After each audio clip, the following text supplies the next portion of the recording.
Good morning and welcome to the morning news on TV3 NewDay. Coming up, President Mahama reiterates the government's commitment to review the single spine salary structure to improve welfare and benefits of workers across the country.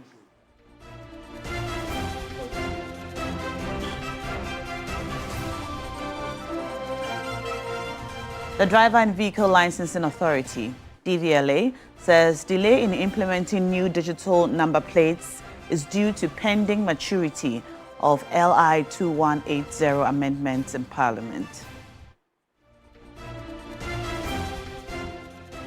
Two women seen in a viral video assaulting a 12-year-old girl remanded into police custody for 2 weeks.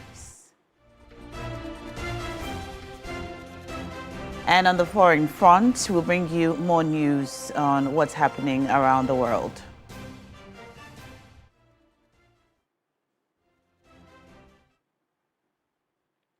Now, two women seen in a viral video assaulting a 12-year-old girl have been remanded into police custody for 2 weeks. The mother of the accused persons, Priscilla Novisi Wanyo, who police say is a person of interest, remains on the run. Christabel Success Trevi has the details.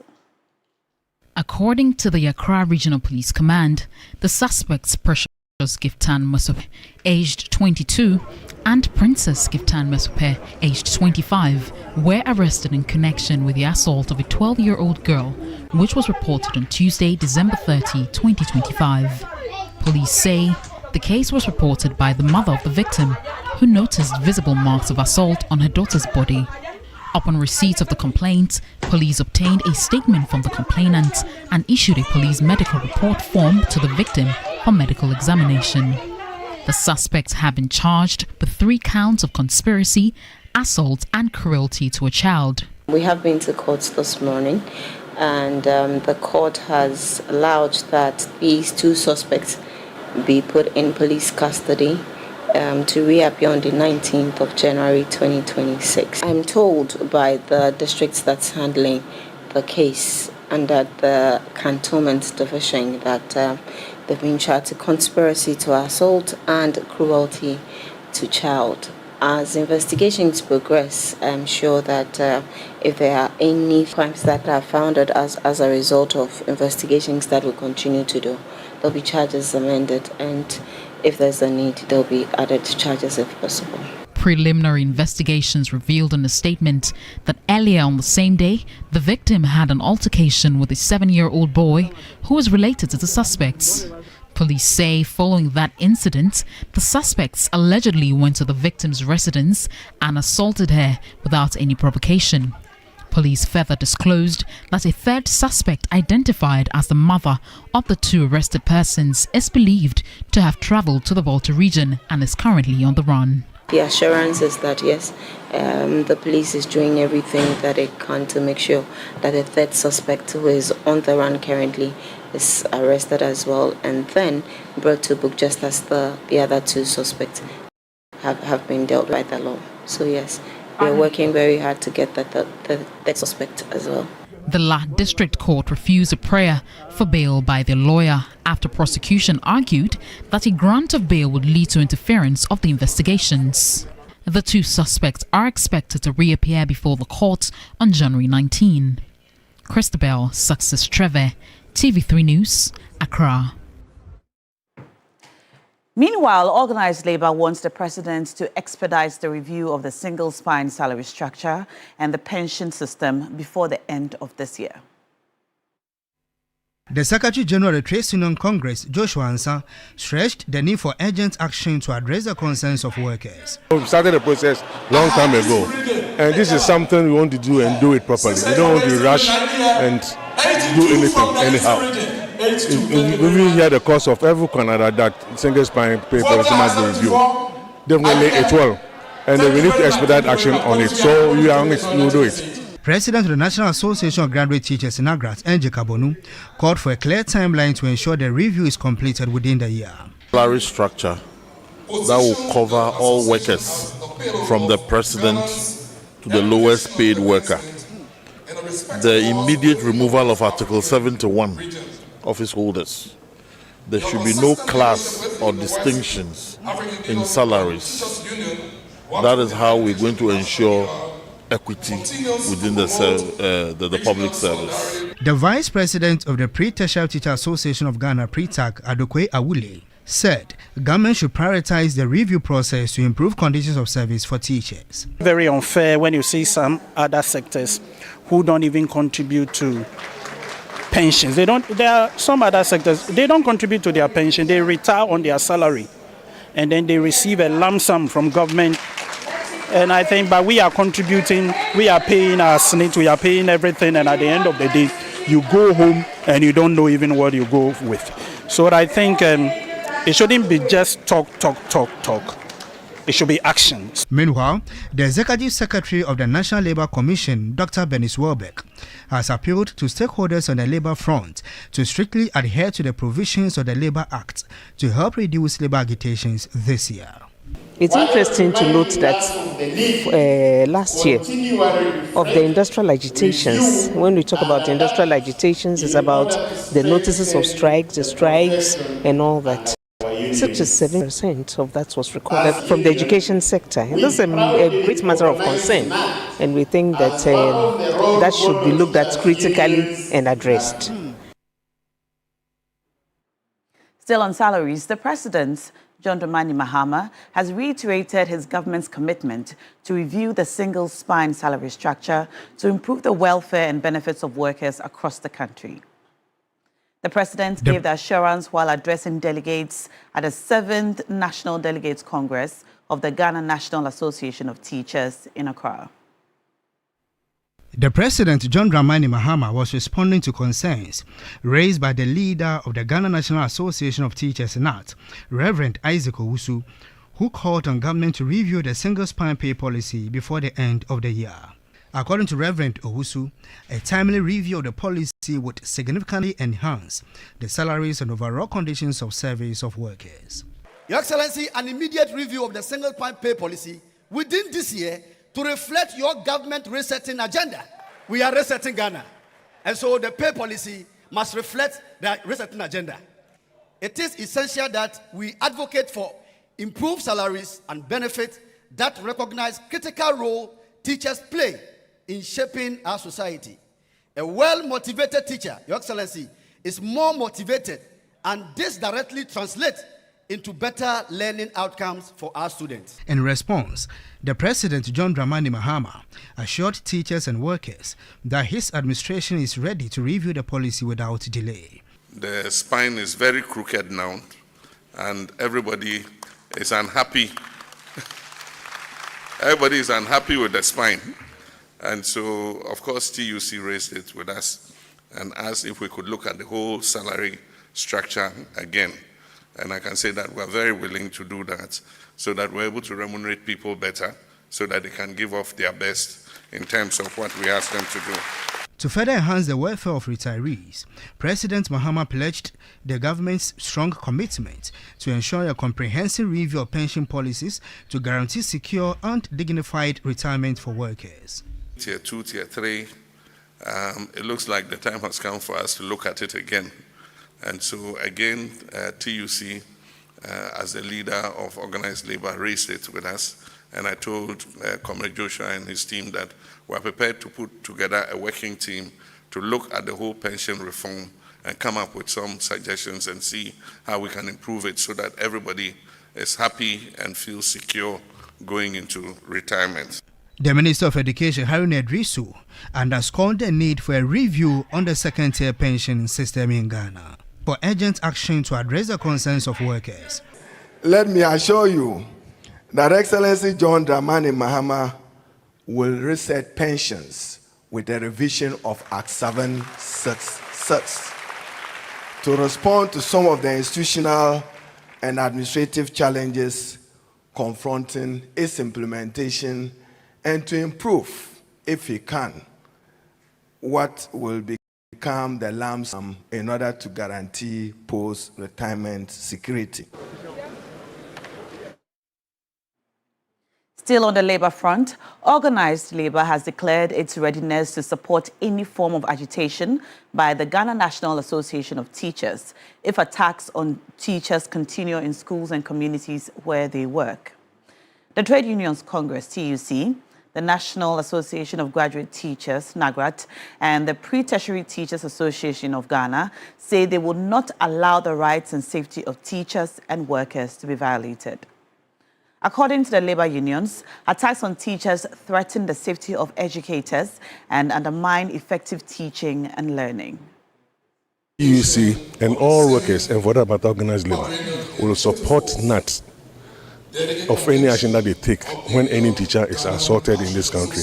Not teachers alone, but any worker who is assaulted in this country, be it an employer or whatever, you will take action against that person, because we cannot be taken for granted.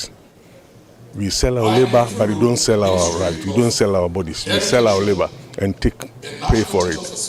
Why must we be assaulted? There are labor regulations, there are laws that governs our labor. So if a worker errs, the law must take its course.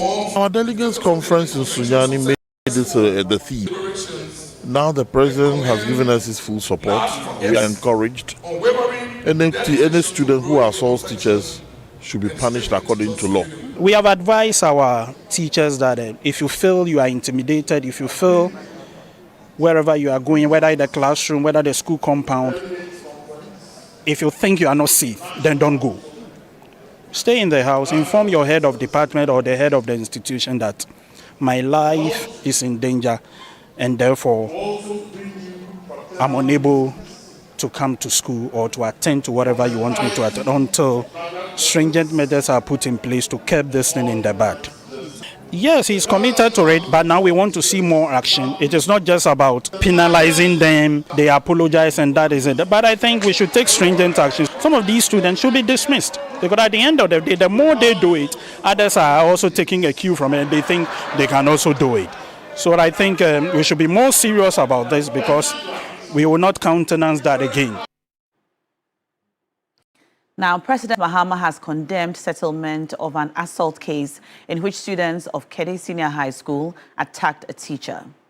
It is emerging that parents of the students have settled the case amicably despite police involvement. Speaking at the 7th Delegates Congress of NAT, President Mahama expressed disappointment in the lack of punitive and corrective action against the students.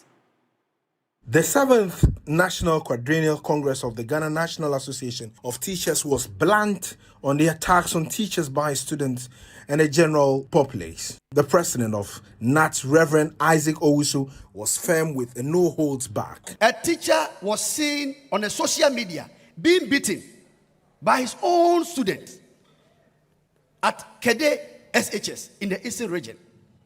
What was the reason? For not allowing them to cheat during examination. We are declaring that this year, 2026, we are declaring a zero tolerance for teacher assault and brutality. Should any individual or a group of people attack any teacher in Ghana without any cause, we shall invoke the spirit and solidarity of touch one, touch all. Touch one, touch one. The TUC Secretary General Joshua Ansah threw a firm support behind the teachers, urging them not to be tolerant of any assault. The Trade Union Congress, and for that matter, organized labor in this country, will support any action that will be taken by NAT and teachers in this country when a teacher is assaulted. Seek ye the welfare of teachers first, and all other things shall be added unto you. With a number of assault cases on teachers recorded in previous years, John Mahama has registered his displeasure at the inability of state security to ensure punitive measures meted out to offenders. The unfortunate thing is that the matter went to the police station, and the parents of the students went to the police and they said they settled the matter amicably. I mean, how is that? This is assault, it's criminal, you know. But when we inquired, the police also said, I think the teacher was compensated, so he didn't want to press charges anymore. But I said at least the children should have been booked, they should have been taken through the legal process, and at least, if nothing at all, they should have been bonded to be of good behavior for a period of time. And then we'll believe that justice has been done. He offered a firm assurance to protect the interests of teachers in the country. As president, I can assure you that I'll protect your right to speak up and to point out when things are not going well. The Driver and Vehicle Licensing Authority, DVLA, says the new digital number plate system has stalled because amendments to the law, LI 2180, could not reach maturity before Parliament went on recess. Director of Corporate Affairs at the DVLA, Stephen Ichia, stresses that it is not because of any legal proceedings against the authority. The Director of Corporate Affairs at the DVLA, Stephen Atto, explained that the suspension was procedural, not legal, and assured the public that the authority is preparing for a smooth transition once Parliament grants approval. We have had to suspend this whole exercise based on our inability to meet the LI amendment as we speak. There's no process on us in terms of an injunction on the work we do as an authority. But let nobody confuse our suspension, maybe take credit for it as a result of a certain legal process that has been taken by another person. Atto says the new plate will have specific features, including radio frequency identification chips. He added that the plates can only be installed by the DVLA, a major upgrade from the previous model. I doubt if anybody would have a challenge with us as an authority, saying that we are bringing in an RFID feature onto a license plate that enhances the ability to trace. And again, bringing in a number plate where once you attempt to remove the plate, you have damaged it, it can't be used. That's what we are looking at. So the new plate we give you, we will emboss it at DVLA by ourselves. It's not a plate we can give to you to go and find somebody to emboss, because any little damage to it, the plate is out. You can't use it again. The Director of Corporate Affairs at DVLA further advised vehicle owners who registered before 2023 to begin the onboarding process now to avoid congestion when the rollout begins. For all who registered from the time of existence of DVLA all the way to 2023, they have registered their vehicles manually. So when you come here, we have to look out for your file, and every other thing is manual. But those that were registered after 2023, they've been registered digitally. So those individuals have a smart card. So we want to advise everybody who has registered before 2023 to visit any of our offices and then get migrated onto the digital platform. When we're on a digital platform, when we come with a new registration, the new number plating system, it becomes an easy process. The DVLA says that once the new system is fully operational, vehicle owners will also be issued official titles for their vehicles, thereby strengthening ownership verification and reducing fraud. So far, more than 800 vehicles have been registered nationwide this year under the old system. For now, the existing white plates for private vehicles and yellow plates for commercial vehicles will remain in use. And that's it for this morning's bulletin. We'll be back with the rest of TV3 NewDay. Stay with us.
I'm now toying. Yeah, looking for people to come and eat it with you.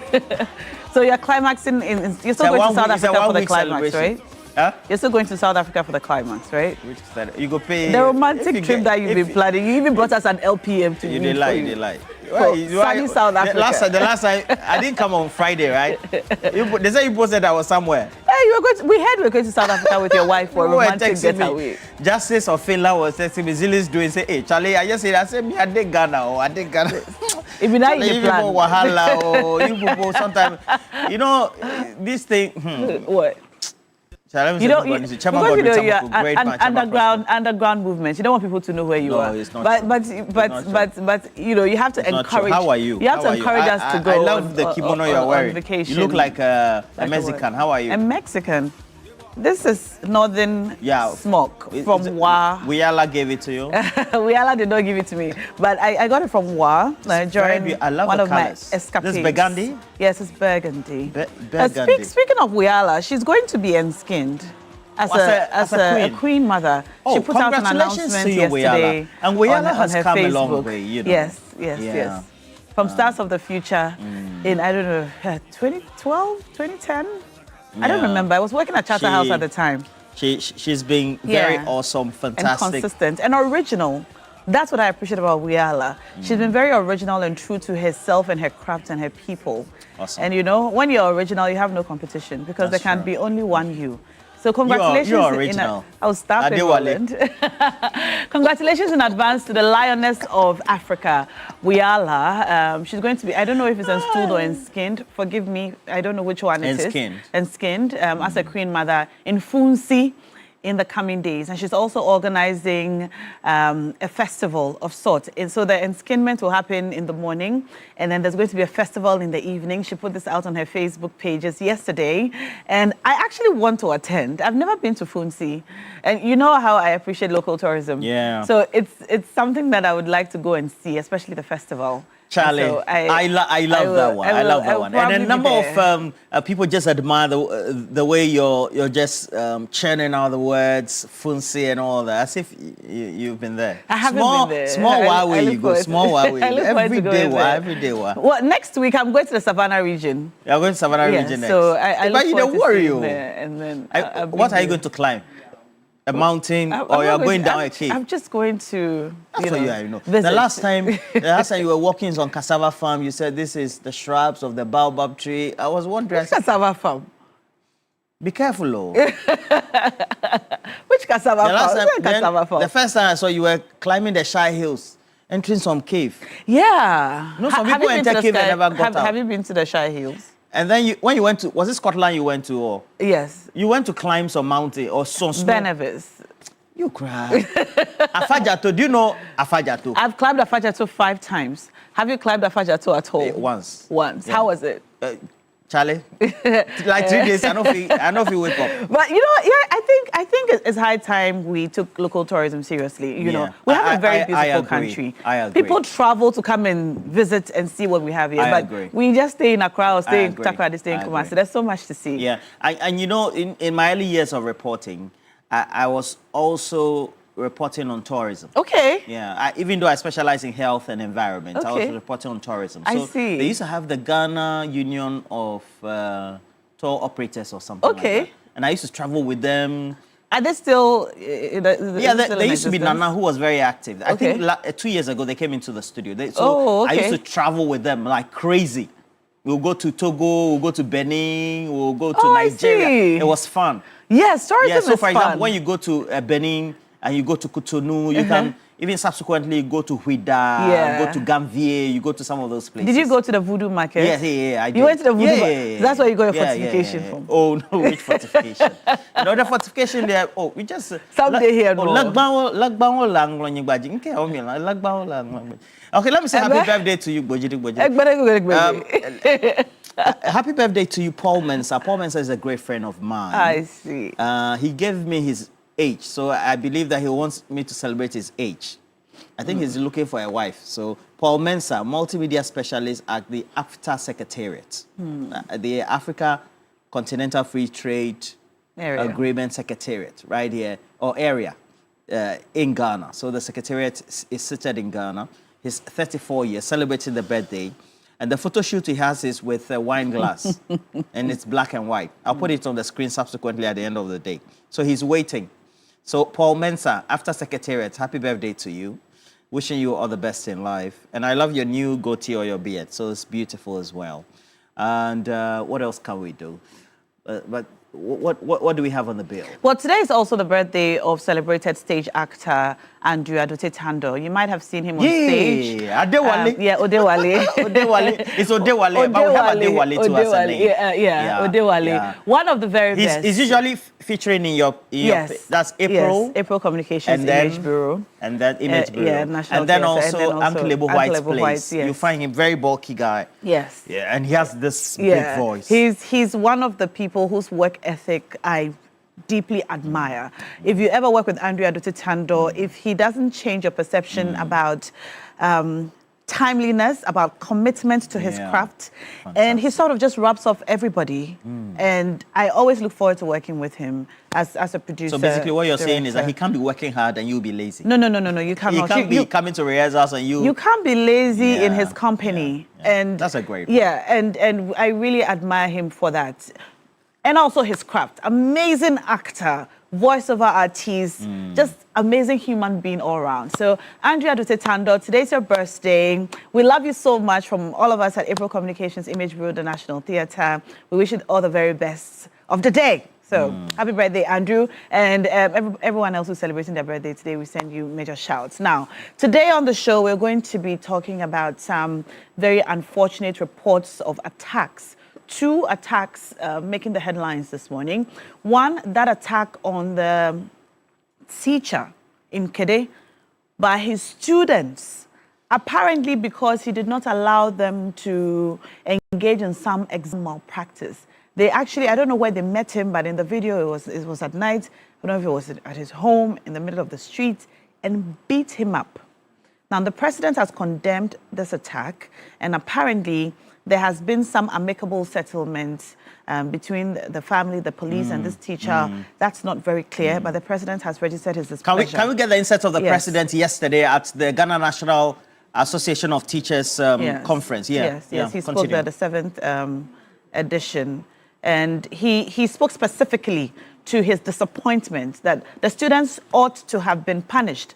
At the very least, sign a bond of good behavior. But the parents have been able to resolve this matter. And this teacher is supposed to go back and teach these students. I mean, how did we get here? Our children are getting out of hand. For students to be emboldened to go to a teacher, I don't know if it was his residence, wherever it was, to beat him up for not allowing them to engage in an exam malpractice. What kind of children are we raising now? But it's a parody, is that not it? Because yesterday, I mean, you and I were just here defending... Trying to protect the rights of a child who was beaten up by 2 adults. We're here trying to defend the children who are indisciplined from being disciplined by the adults. Yes. And now the child is flagrantly abusing an adult, a teacher as well. And they have the audacity to record it. And this one is just a microcosm of the whole narrative about discipline. Because if you've had a child, whether you're a guardian or you have your niece or your child who is in school, you'll get to find that you have these constant refrains from teachers who are telling you that children in their large numbers are just not paying obeisance or obeying basic rules and etiquette. They are indisciplined. Comparable to what used to exist back in the day. And we have ourselves to blame because we say, and it's good that the Ghana National Association of Teachers has 50 years of Ghana Education Service, etc., as part of its theme. And to the point that even the president yesterday pointed out that a teacher should not be abused, and government and the society and government in general and the system will not tolerate teachers being abused. This speaks volumes. The teachers are, one, underpaid or not adequately compensated. Unappreciated. Not appreciated. Overworked. They are overworked, especially having been overworked, I think, over the last 9 years, so to speak. Because we introduced a free SHS system, we have to stress those who tend to teach certain type of subjects as well. And what that had led to is that many of the teachers, because we've now tweaked our disciplinary codes for children not to be disciplined corporal punishment. Well, in the traditional way. Yeah. Or the teachers not having a voice and a hand in the way children are disciplined in school. Just leave your child to do whatever they want. And we've seen situations where children cannot be repeated because they have poor academic records, which necessarily is not a threshold for you to say that because you're bad at school, you're being repeated, but rather you're being repeated for you to go back to the year's work, for you to be helped in the classroom, to go over what you couldn't do. That's the essence of you being repeated. Yeah. And two, parents will come to the school through the associations because we've had PAs instead of PTAs. And they will blast you. Mind you, the parents so-called is well-to-do than the teacher. They are driving four-wheel drives. Probably contributing to the school. They're living in a plush community, so they come speaking this big English and trash. And so the teacher feels unappreciated, feels that, Charlie, this big man or big woman's child, I can't discipline the child. So we have brought this onto ourselves. I think there's a general rethink here, because over the last 2 days, rightly on the show, we've presented two opposing sides of the conversation or the narrative, where children are being overly so-called in the name of discipline abused. Yeah. And the other one, the children, because they know the system has a laxity, are also abusing the adult teachers who they should be taking cues and what from mentorship from. Yeah. And to make matters worse, when this teacher goes ahead to report this matter to the police, the parents, again, go to the police station, and according to the news report, they have settled it amicably. The question is, how do we reform a child like this if we are settling this matter out of the remits of the authorities? We don't know if the student has been punished or the students have been punished. We just know that the matter has been settled. We don't know if the teacher was given some compensation. Exactly what happened to make sure or to ensure that these children are punished appropriately or are corrected appropriately so that they don't repeat this behavior or are not emboldened to do something like this again. Mind you, their fellow students, their friends and so on have seen this happen. And if these students are not punished, it would embolden other students to think that this is appropriate behavior or that they can do this and get away with it. Well, the president has frowned upon the way this entire thing has happened and has been handled, and he had this to say. Let's take a listen. And the parents of the students went to the police and they said they settled the matter amicably. I mean, how is that? This is assault, it's criminal, you know.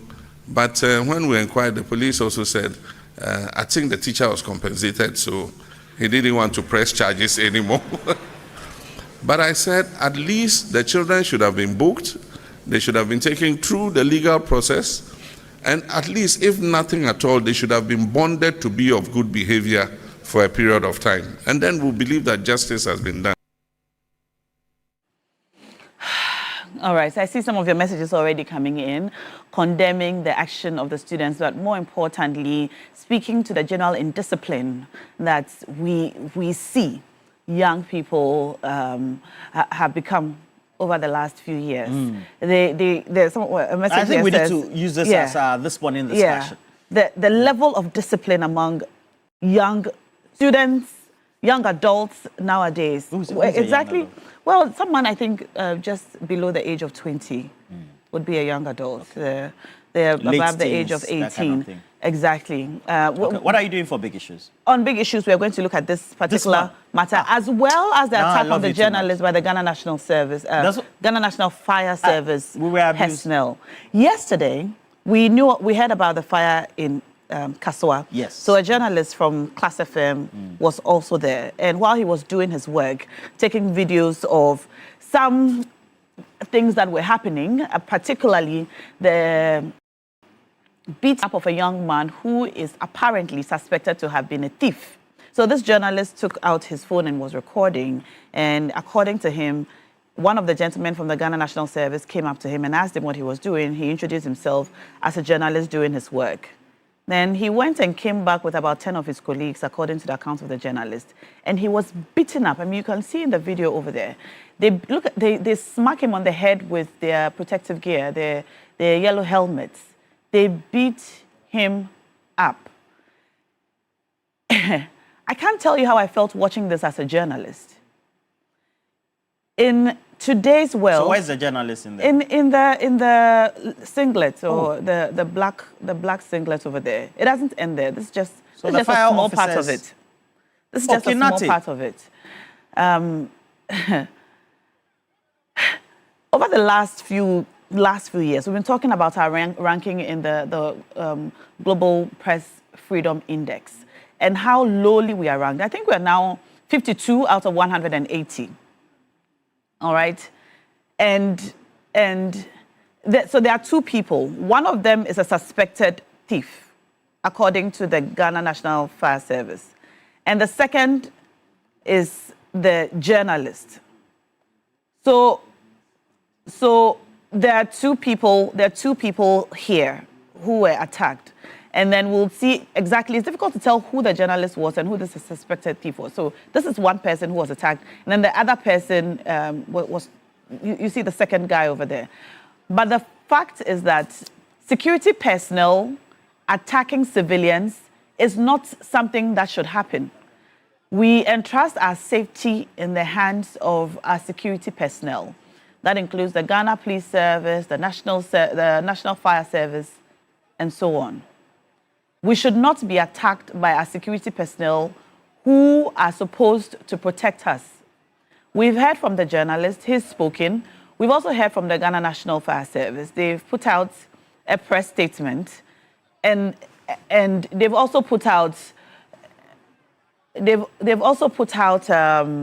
two conflicting statements. Their written statement says one thing, and then their interview also says another thing. We're going to give you all of that information on the show today, and on big issues, we'll get into the matter properly.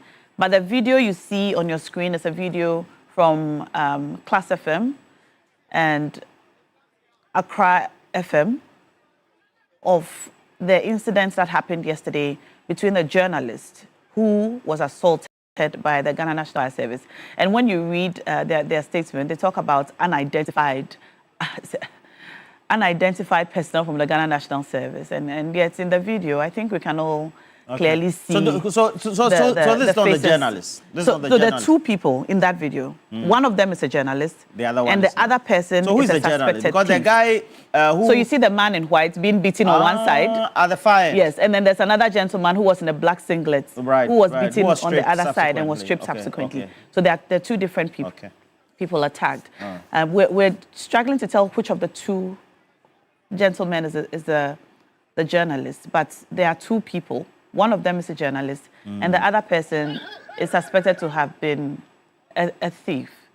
And in addition to the attack, the journalist says he lost 10,200 Ghana cedis, which was inside his backpack at the time of the attack. Shadrach, I've sent another video. Komladun, thank you very much. I think he says it's more explicit. So let's try that one too and see. All right. But let's activate the phone lines now on our this morning's segment. And we have But the latter part of the show, that's after the 9 o'clock belt, we're going to talk about corporal punishment and the regime of imposing punishment as discipline generally across board, whether in schools and community or households. So we'll be doing that. Very important conversation there. But we're going to activate the phone lines now and invite you to join in the conversation. Let us know just your take on these attacks in discipline and our increasing resort to violence against our fellow countrymen. And we do this in the full glare of the public, even when we are fully aware that there are cameras rolling and that it's being captured.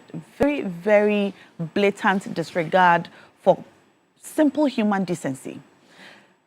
What's your take on all of this? Especially our first video that we put out, students attacking their teacher, and their reason is that he did not allow them to engage in exam malpractices. It's time for This Morning.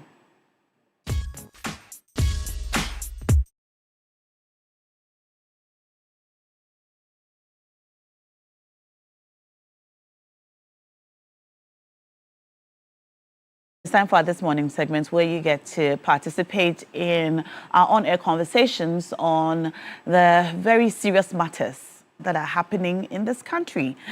And top of our list this morning is that attack on a teacher in Kade by his own students in the night.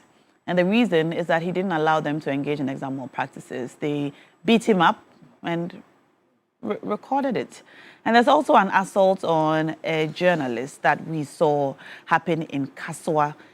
In the line of duty, he was doing his work. He was recording an incident which was happening, an attack on a civilian by personnel of the Ghana National Fire Service. And according to them, or according to the National Fire Service, they put out a statement.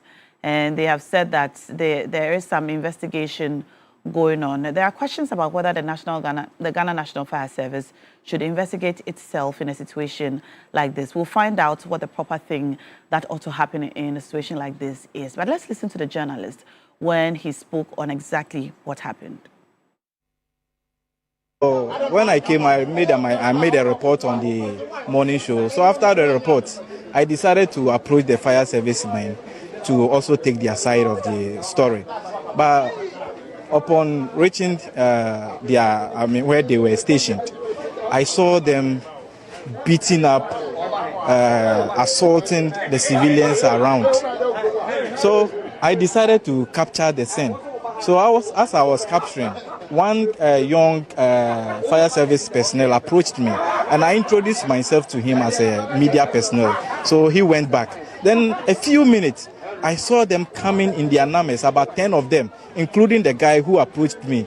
So they came and then they held my neck, pulled my hands behind me, and then started assaulting me. They took my phone, torn my belt, and we took my phones and then the belt, even the belt that they torn, they took. It's very unfortunate that this should happen in 2026, at a time when we have constantly condemned attacks on journalists in the line of duty. And from his account, he was merely standing on the side, recording what was happening on the scene. And he was beaten up this way. And whoever captured the video, for the world to see exactly what happened, well, I guess we are grateful to you, because we don't know how this would have turned out if it was not captured. Because even with the video, the Ghana National Fire Service claims that they are unidentified personnel. We'll bring you their statements so that we'll get a clear picture on exactly what is happening. But the phone lines are now active, and I think we have Jeremiah joining us. Hello, Jeremiah. Hi, now. Welcome to the show. Come again. Welcome to the show. It's great to have you. Thank you so much. All right. What's your take on all of this? Okay, so I'm actually torn between my affiliation to the media and also my love for the National Fire Service, because I have a couple of relatives in the Ghana National Fire Service, and I was working part-time as a media person. But I must say that it is really appalling to see what happened and the videos that have come up from the incident.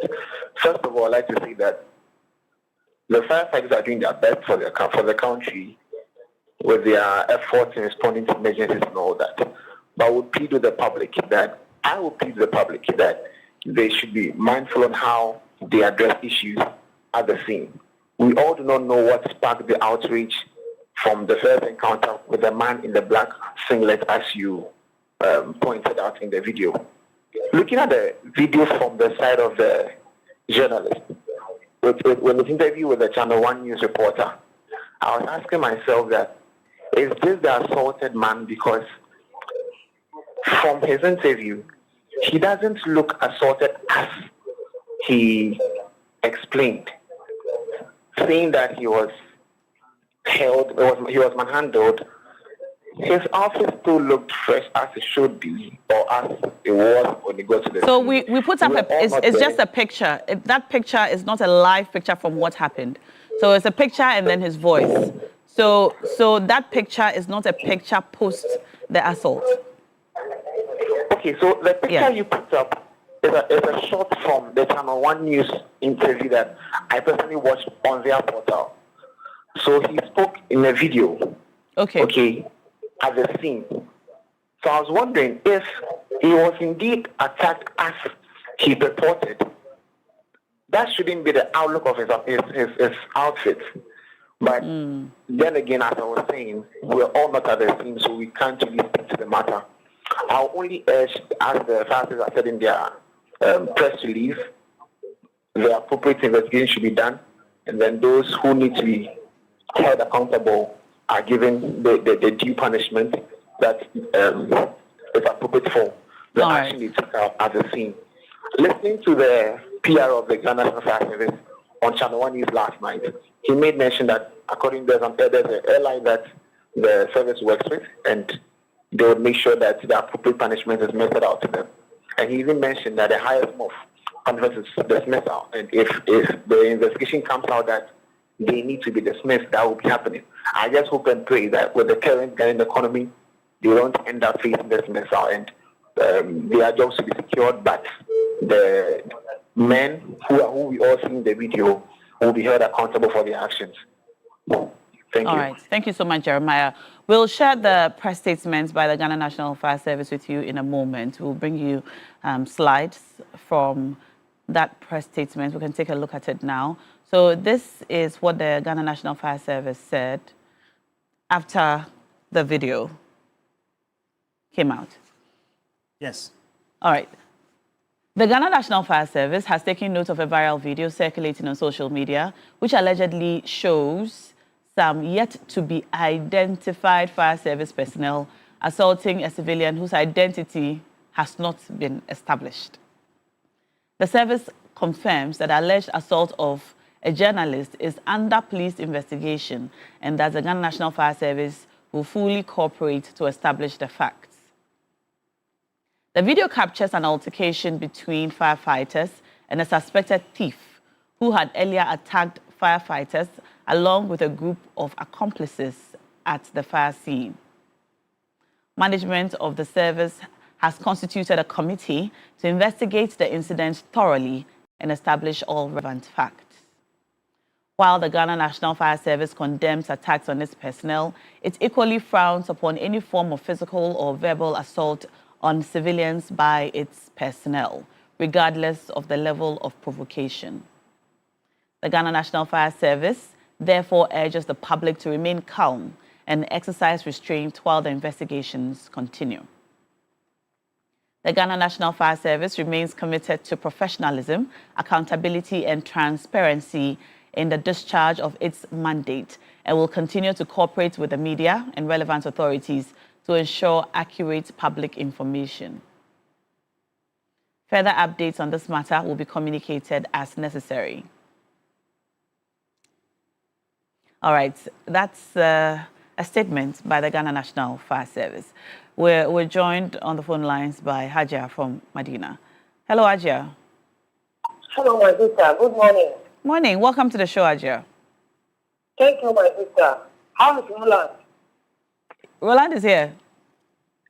We thank God. Thank God for our life. Hajia, how are you? I'm good, Roland.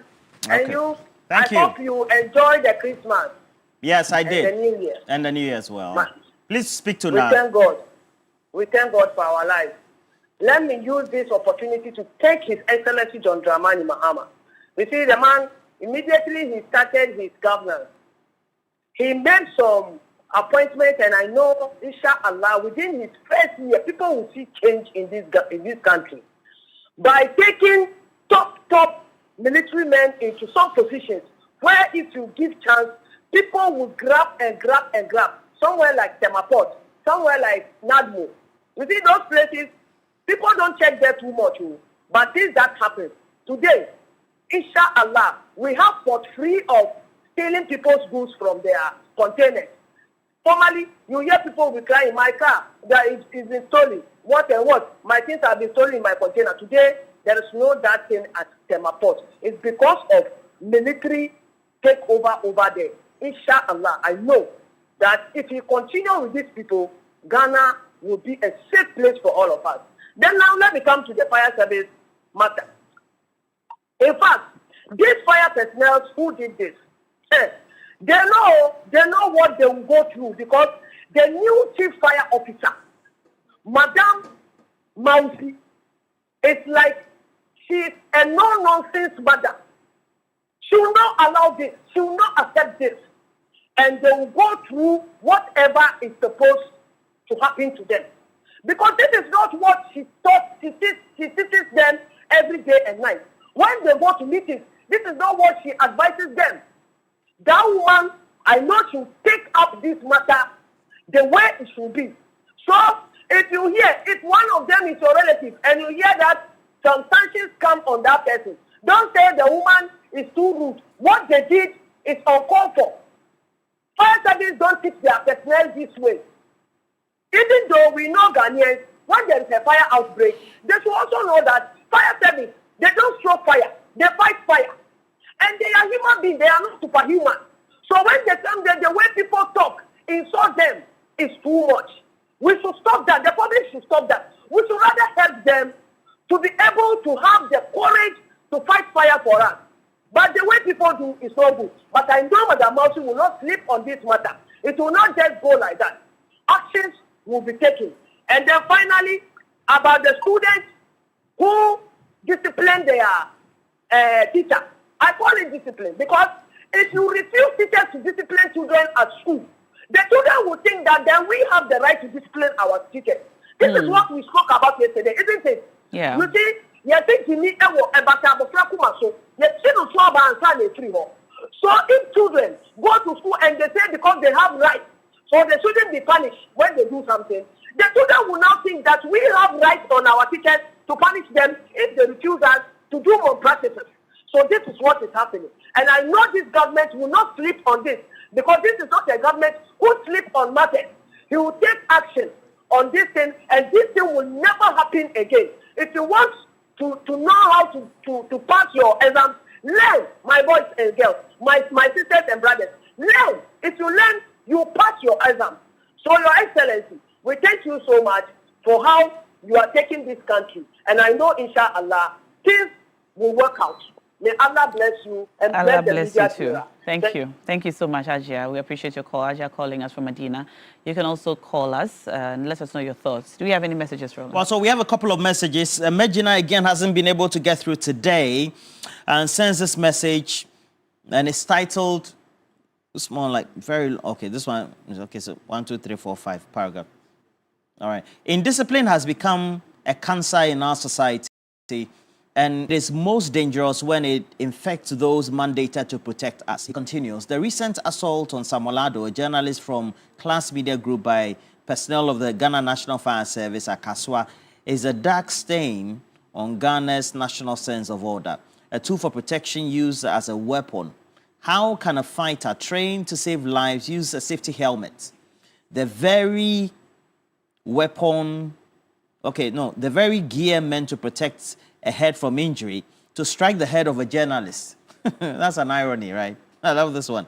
This act is criminal, unlawful, and an absolute mockery of professional standards. He continued, a helmet is a shield for life, not a club for violence. Hey, Charlie, they give me bars. Hey, imagine now, you be old school, but give me, no, you not be old school.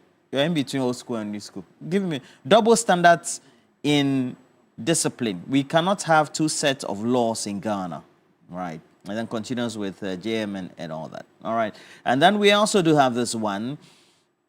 Okay, this one is coming from Michael Parkwesi Edu. Good morning to Michael Parkwesi Edu. Says that happy birthday to Lady Sedi Edu. Happy birthday to you. I'm just enjoying the discussion in discipline in our society, etc. And now. Albert has just joined us from Ashalipuche. Good morning, Albert. Yes, good morning. Great to have you on the show. Thank you for calling. Yes, I hope we are all doing well. Fantastic. In respect of what is happening in this country, it looks like we are fully aware. But all of us pretend as if we are not aware at all. We are pretenders in Ghana. Why? Sometimes ago, you people came with this English from these English people that we shouldn't punish our own children at home. Corporal punishment, as you advertise that you are going to discuss at 9. This started 1993, 94 when I was in GSS. We sat down.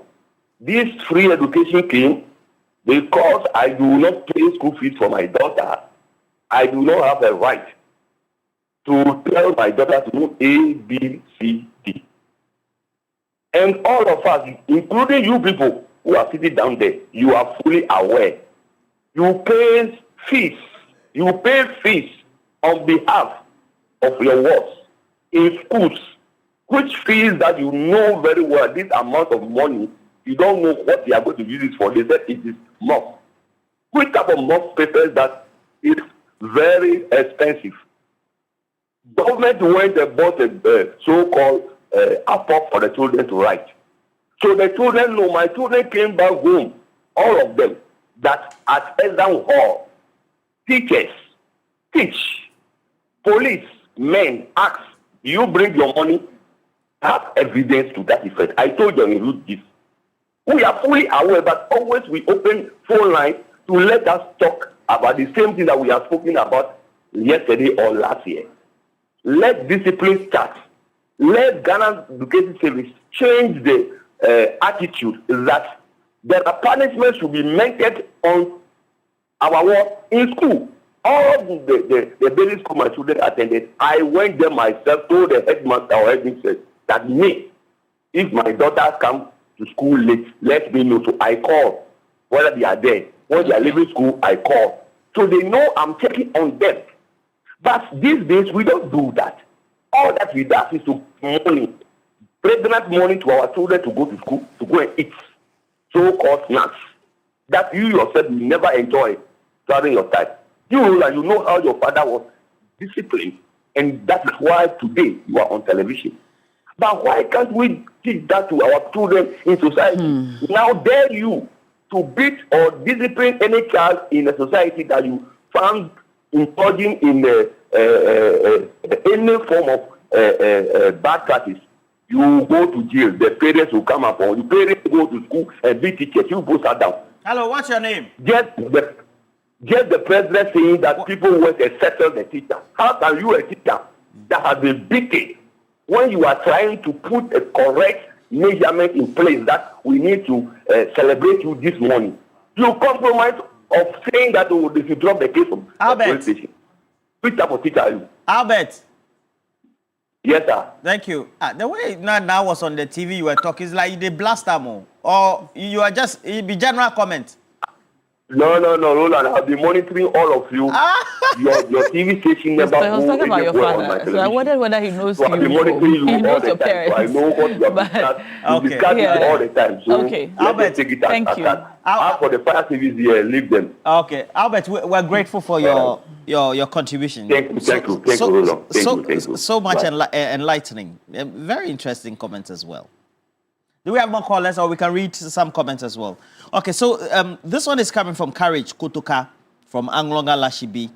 And says, as a matter of fact, God bless you for the insight to share. You spoke exactly about what we as teachers are suffering in the field. We receive little or no attention and nothing. And even the small amount we get is not enough. As a result, the community sees teachers as poor. How then can our own learners behave this way? All this is part of indiscipline, and is what we as teachers are suffering from and going through. And you say good morning to the Honorable Agbemi Hasso, who is the NDC constituency chair for the Anglon constituency.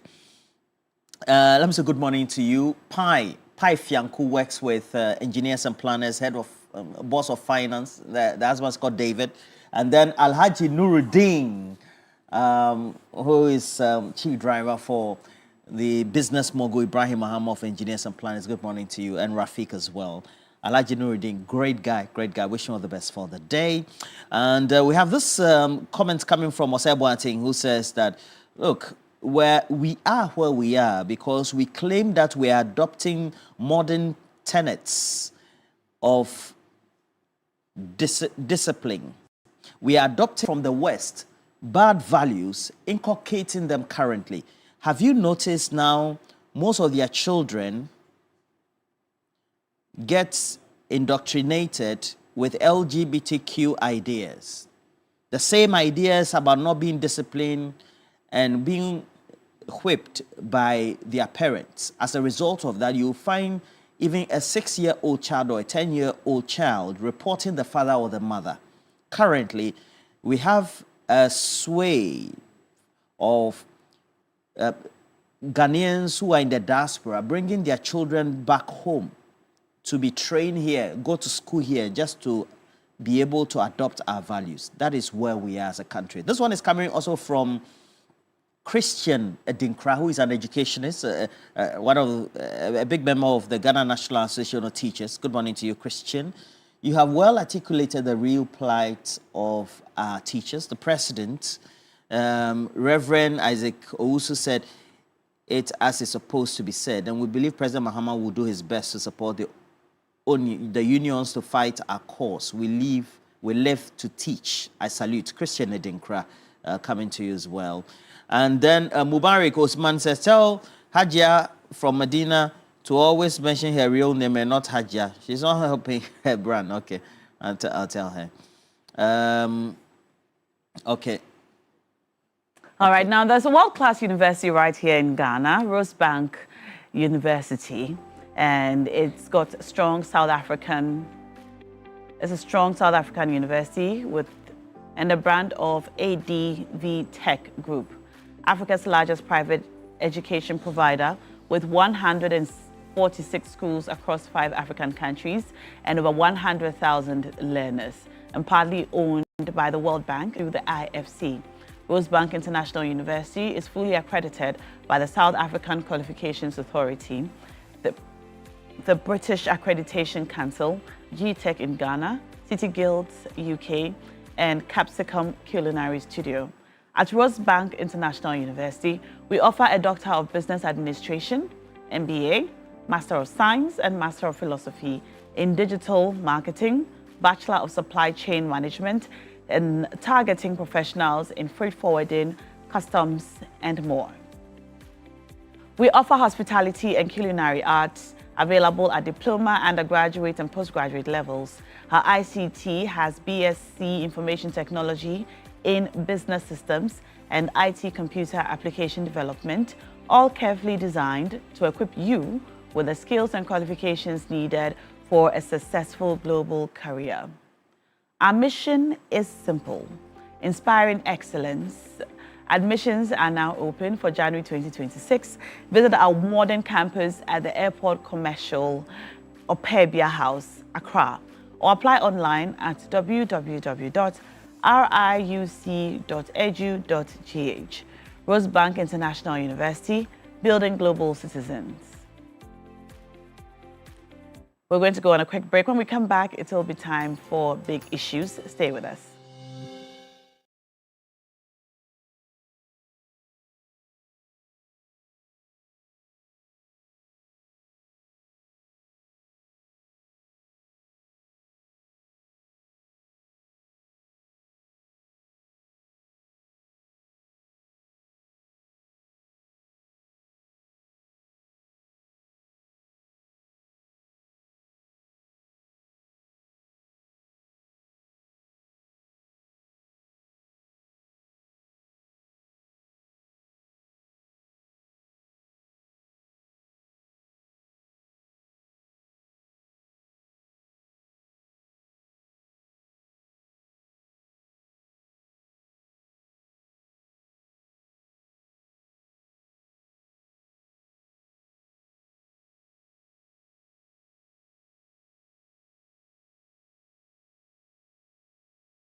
Welcome back. You're watching TV3 NewDay. It's now time for Big Issues. You can be a part of the conversations we have on the show by sending your messages to the live feed, our Facebook live feed. Just go to the comment section, leave a comment, and we'll try to read as many of them as possible in the next 1 hour. Also, with the hashtag TV3 NewDay, you can connect with us on X. Also, if you haven't cashed out this morning, you want to do so now, dial *439#. If you are on Telecel or on MTN, you can win 1,000 Ghana cedis by selection option 2, which is TV3. So you dial *439#, you select option 2, which is TV3, and win big on the show today. Now, this morning, it's a rather sad morning as we are confronted with two issues of violence, brutal attacks. One on a teacher of Kede Senior High School, who was attacked and beaten up by his students, apparently for refusing to allow them cheat during an exam. And this has been spoken about, frowned upon, condemned by the president yesterday during his speech at that NAT conference. And apparently the matter was reported to the police. However, it has been settled amicably between the parties. The second is one very disturbing one, especially for us in the media and journalists in this day that we speak of press freedom. A journalist was roughed up by personnel of the National Fire Service yesterday while he was doing his work after that fire, that market fire we reported that happened in Kasua. There's a video which shows a gentleman who is apparently a suspected thief and the journalist being manhandled and beaten up by personnel of the Ghana National Fire Service. We've heard from the journalist, we've heard from the PRO of the Ghana National Fire Service. We've also seen a press statement from them. We're going to bring you these clips and also that press statement, just so we can put the matters in proper perspective before we begin our discussion in studio. We're going to be joined on the phone lines by Richard Kumado, who is a security expert, to just help us better understand the position of our security services and the way they are supposed to behave in situations like this. And when things like this happen, how investigations ought to be conducted, because we're told that the Ghana National Fire Service is investigating the matter. Is this proper procedure? What ought to be done when something like this happens? We're joined in studio by Dr. Ramsey Inusa. He is the Director of Political Research of the United Party.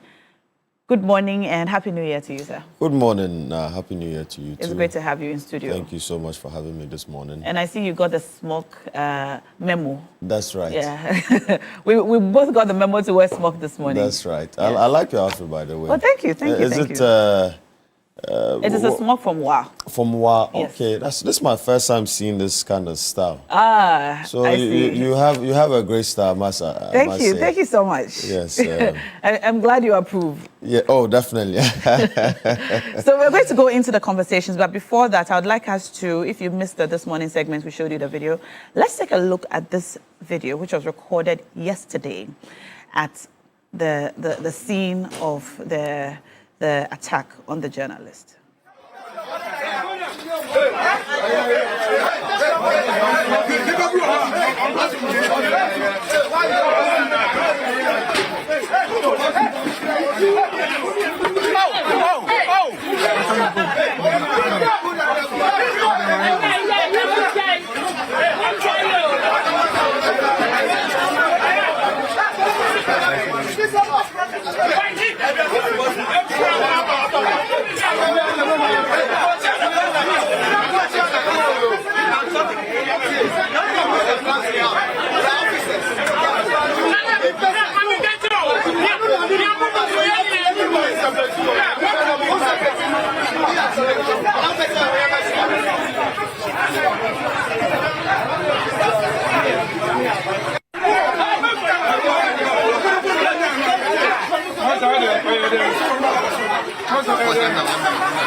So when I came, I made a report on the morning show. So after the report, I decided to approach the fire service men to also take their side of the story. But upon reaching where they were stationed, I saw them beating up, assaulting the civilians around. So I decided to capture the scene. So as I was capturing, one young fire service personnel approached me, and I introduced myself to him as a media personnel. So he went back. Then a few minutes, I saw them coming in their numbers, about 10 of them, including the guy who approached me. So they came, and then they held my neck, pulled my hands behind me, and then started assaulting me. They took my phone, torn my belt, and we took my phones and then the belt, even the belt that they torn, they took the belt away and then went away with my mobile phone. So later I realized that my bag is opened. The bag has been opened. So upon further check, I got to realize that my money is missing. About 10,200 got missing out of that. 10,200? 10,200, because it was 20,000. Yeah. So has your phone been brought back to you by the police? By the intervention of the Member of Parliament, that's Felix Nakoyo, I have received the phone, but now left with the money. And I've also been given a medical form, so from here I'm going to the hospital. It means you've officially reported to police? Yeah, I've reported to the police. They've taken my statement. Yeah, so as trained officers, when they seize the phone, the best place to have gone to was the nearest police station, of which they did. They never assaulted anyone. And as I speak with you, we understand the phone has already been handed over to the journalist. We have the responsibility to protect people who throng the hot zone and ensure that they are not affected by the activities in the hot zone. We didn't want anybody to be affected. You know, for a fire scene of this magnitude, the hot zone becomes a security zone. It also becomes a safe zone that we need to protect that area. And therefore, if we suspect that anything untoward could affect the life of anybody there, we need to be able to protect such individuals. That is how come the person who was trying to even go inside the hot zone to even steal was denied the opportunity and was whisked away to prevent any bad situation from happening. And therefore, we needed to do that, even save the life of the journalist. So it wasn't that the journalist was assaulted, but we are happy that the incident has been reported to the police and investigation is underway. And therefore, we would want to even caution that going forward, we would ensure that the safety protocols with regards to management of the hot zone will be strictly enforced at every fire scene so that we don't put life at risk. And that is the PRO of the Ghana National Fire Service, DO2 Desmond Aka, speaking there. And I believe he said that there was no assault. However, the matter has been reported to the police, and a subsequent press statement, which was released by the Ghana National Fire Service, which we'll show you shortly, would give us details about the steps that they are taking to ensure that the matter is properly investigated and the right thing or the proper thing is done. But this assault on the journalist, it just raises more questions about press freedom in Ghana. This is not the first time something like this has happened. Over the last, at least the last 1 year, several assaults on journalists have been reported by civilians, by security personnel, by political activists, and so on. Last year, 2025, Ghana ranked 52nd out of 180 countries by the World Freedom Index Reporters Without Borders. This was last year. As of between January 2025 to date, these are the journalists who have been assaulted. Stephen Owusu was assaulted by fundraising, during a fundraising event at a GPL match. All right. Kofi Adade with Oyorepa Radio was attacked during the Council of State elections. Charles Iwa Mensah with Lawson TV was attacked during the Council of State elections. And there are many others which we will bring to you. Latif Idrisu, a Joyce News reporter, He was assaulted while he was covering the protest at Iyoko. And then there was also the GH1 reporter, Kwabunaije Kum Banahene, who was attacked during the Ablekuma North rerun during the elections. Salome Mante, also with Lawson TV, was attacked during the Ablekuma North rerun during the elections. These ones were very prominent incidents that happened, which we are all aware of. And also Carlos Caloni, the Joyce News reporter, who was attacked during, he was reporting on a demolition exercise, and he was attacked over there. The Unia FM reporter here with us, Kwame Esel, was attacked while he was covering mining site issues. Then, the very recent one, yesterday, Class Media Group's Samuel Ado was attacked while covering the fire incident which happened in Kasoa. These are some of the reported attacks on journalists between January last year to yesterday, which was the most recent attack. Now, let's take a look at the press statements issued by the same PRO of the Ghana National Fire Service on exactly what happened yesterday.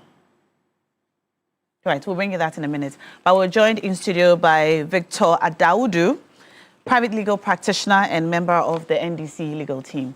Morning, sir. Good morning. And Happy New Year. Same to you. Wish you the best of the year. Wishing you the very best of the Ramsey, year, too. Happy New Year to you, too. Happy New Year to you, too, New Year to all Ghanaians, and also to my constituents in KJB and Central Tongue. And I wish everybody the blessings of the year. And our condolences to you on the passing of your colleague who was buried yesterday. It was a sad one. He was a calm person, but a very tough one. He was people's person, and in Nima and Aya also East. He was everywhere. Yeah. And, you know, the human kindness that he gave to people, showered to people, I'm sure he has made some impact. I think most important thing in this life is not how long you live. It is the impact that you make on the lives of people and the community you live. May he rest in peace. Amen. Amen. Amen. Amen. And his kindness showed in the messages that we heard from people who were gathered after his passing.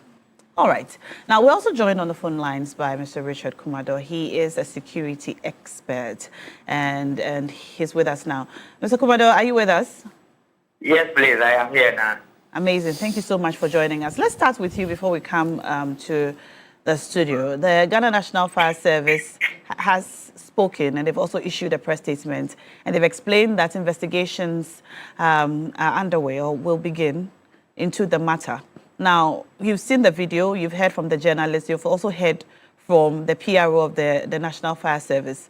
What is your assessment of what happened and the response from the fire service? Okay, so all law enforcement institutions, whether in Ghana or elsewhere, have a due diligence unit within the law enforcement institutions.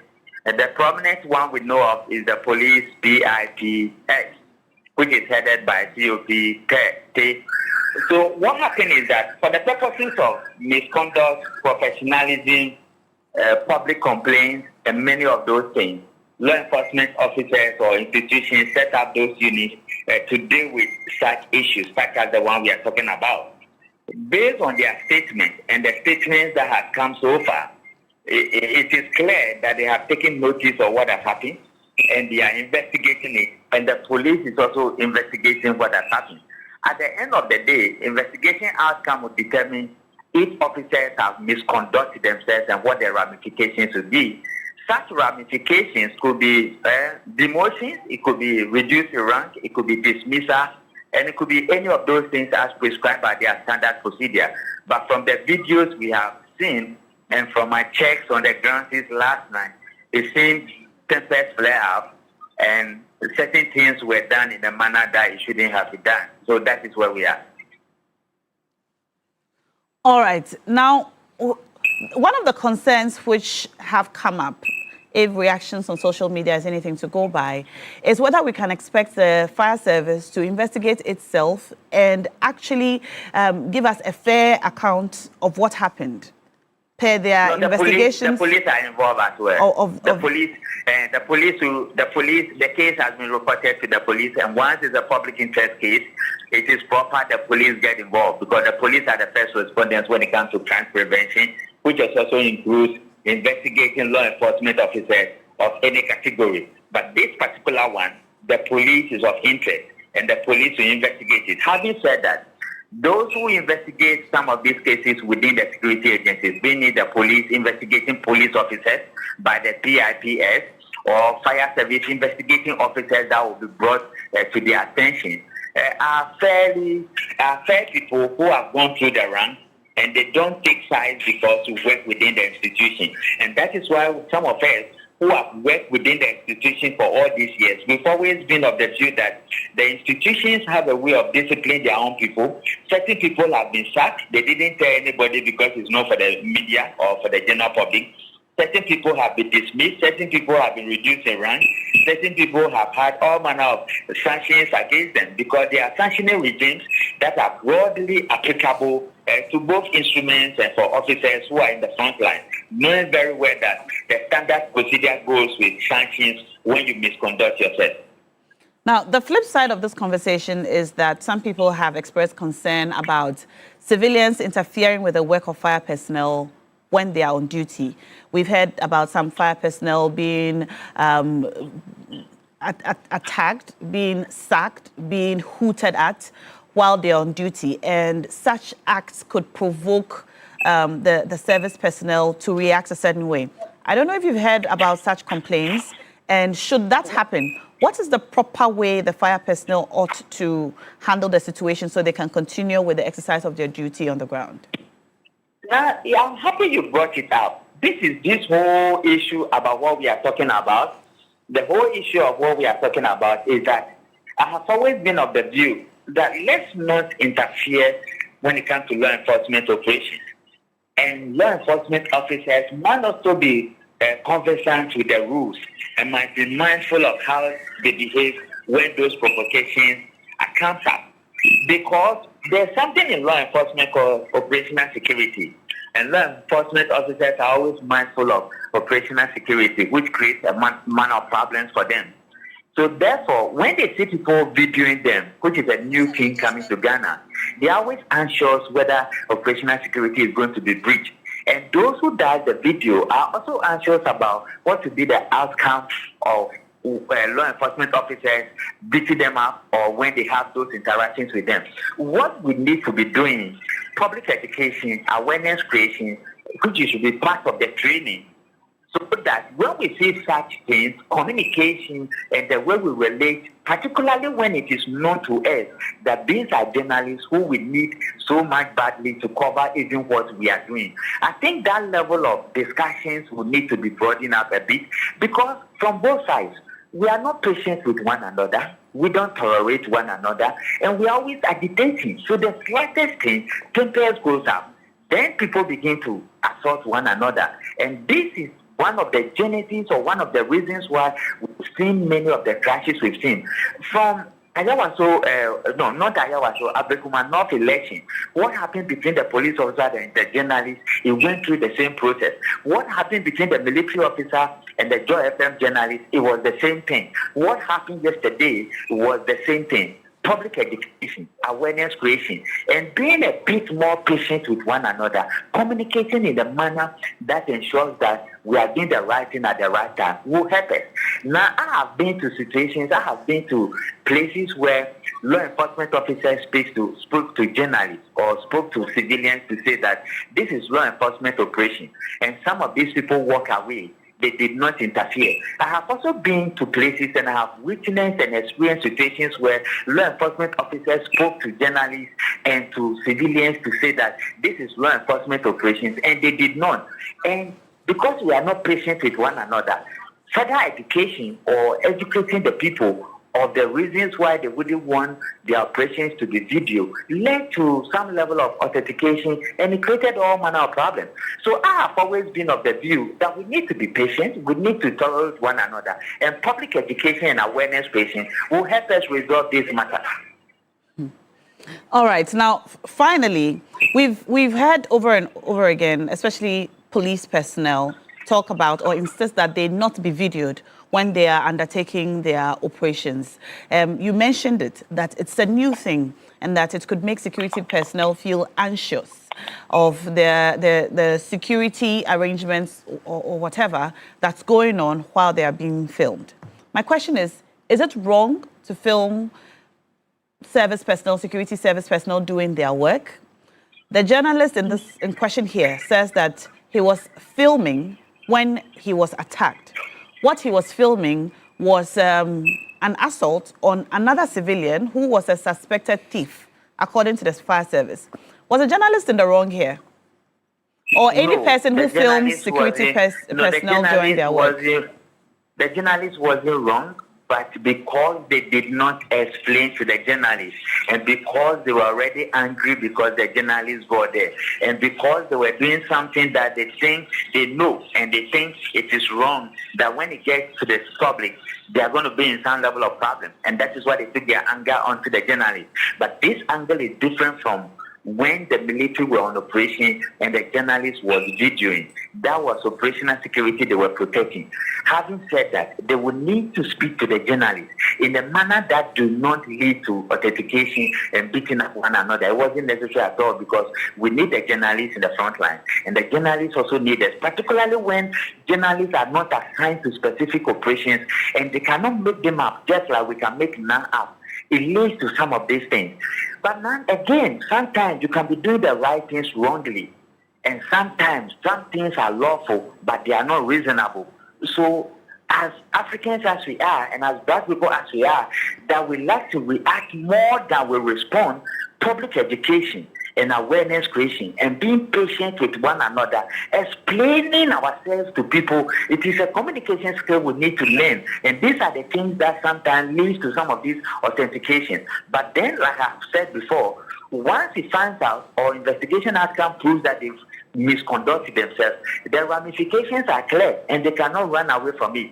On the other hand, if investigation outcomes prove otherwise, then the law takes its course.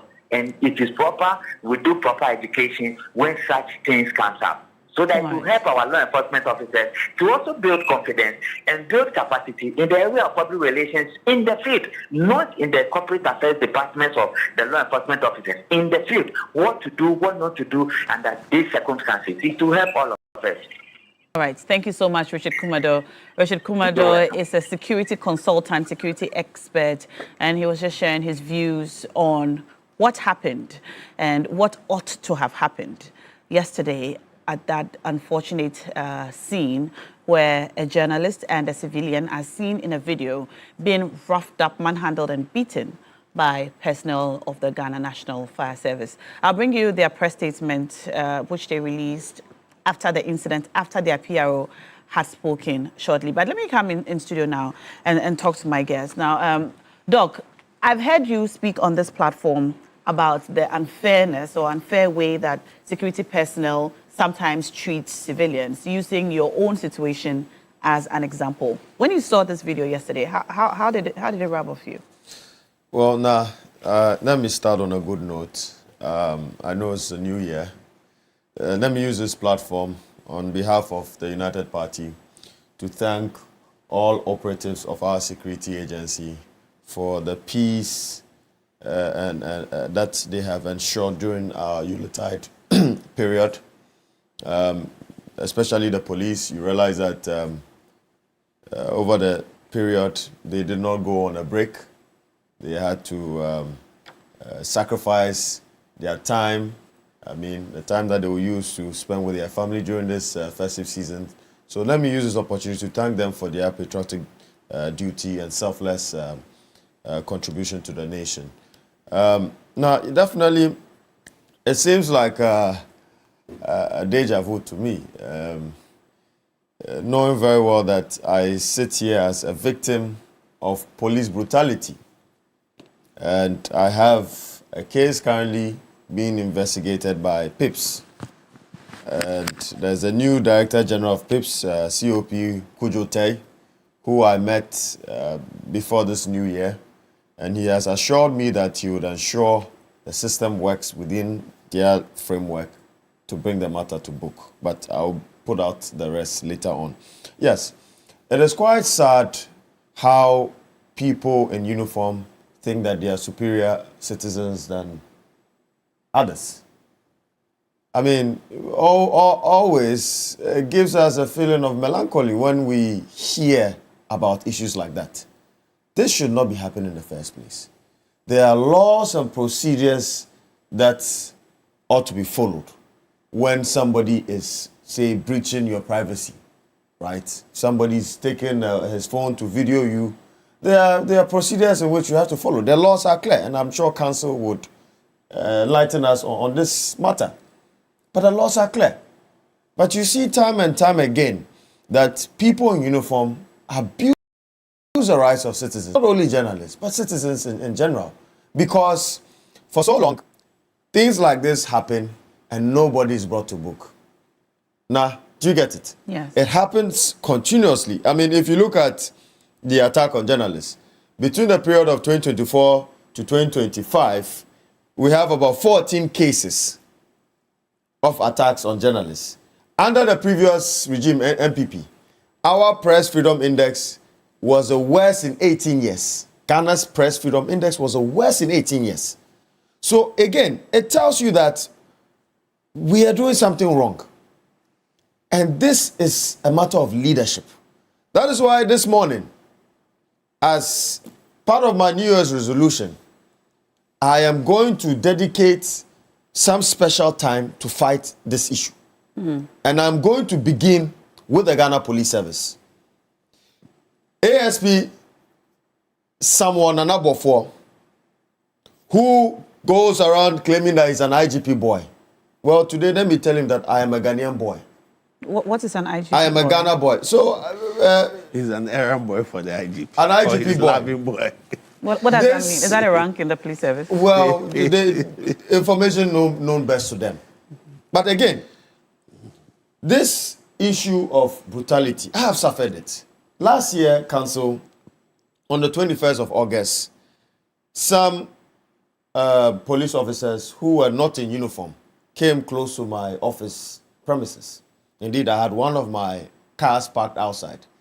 And so normally, because we are all peps, we have watchdogs. You know, it's normal. We do have watchdogs.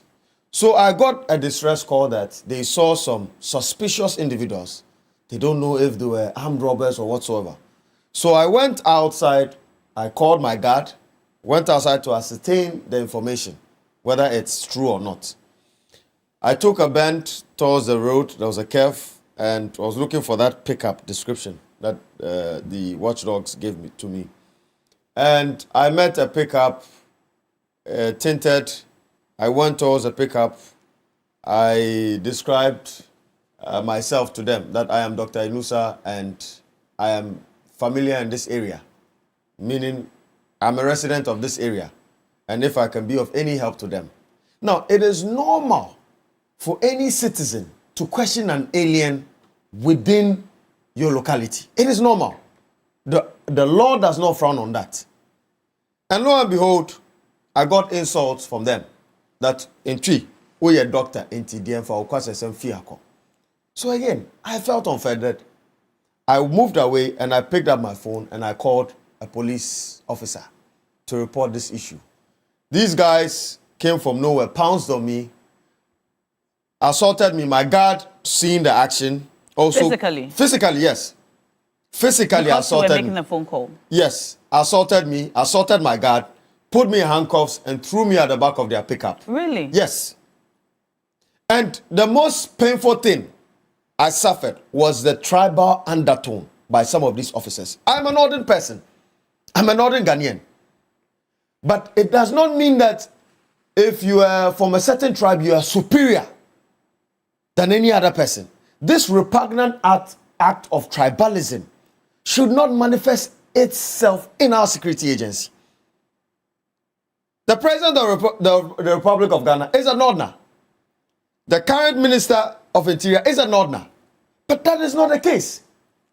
Law, crime, or any other aspect has no, place for tribalism. We should not tolerate that. So this morning, and to the people of Ghana, and adding on to this case, ASP Samuel Nana Bofo. Is he the one who assaulted you? He led the team. He was part of those that assaulted us. He was part. And he claims he's a lawyer too. I'm surprised. When you got to the police station, what were you charged with? So they said that I obstructed their operations, which you didn't identify yourself as police officers. What operations were you conducting? You didn't tell me your police officers. Then they lied on the books, knowing very well that I am a PEP. Knowing very well that a politically exposed person. Okay. Once you create and fabricate a certain lie, it can sell out in the public. They lied that I made phone calls to some thugs who came to the area with motorbikes and guns to come and fire at them. And these were people that were heavily armed, over 15 of them. Why didn't they arrest those thugs? But I don't blame them. I blame the IGP of police and council. It is the worst decision President Mahama made to extend the mandate of COPO. Currently, there is a petition sent to them by Amnesty International. Ask the CID boss, COP Lydia Yako, what has he done about it? This is a person I had a lot of admiration for, even before she became a commissioner. She was a former boss of PIPS. I had a lot of admiration for, and she is aspiring to be probably Ghana's first ever female IGP. But with this kind of leadership style, how are you going to? What has she done? You've been petitioned over an issue. You have petitioned her? No. Amnesty International did. Okay. And you know what the works of Amnesty International. Lydia Yako has not responded, and I even met her in person. What is the petition regarding? The assault case on my person, yes. Okay. So you reported this matter to the Amnesty International? Yes. Who petitioned her? Who petitioned her? Okay. Her office. She has done nothing about it. They don't seem to care. But anytime there is a social media post over a viral issue, they go out there and then they grab it and then they use that as if they are working. But again, we are not living in a banana republic. We have laws governing how our security agencies work. And going forward, these are some of the recommendations I think that will help solve these matters. I think that the Ghana Fire Service, together with the military and the police, who are going for specialized duties, should have body cams.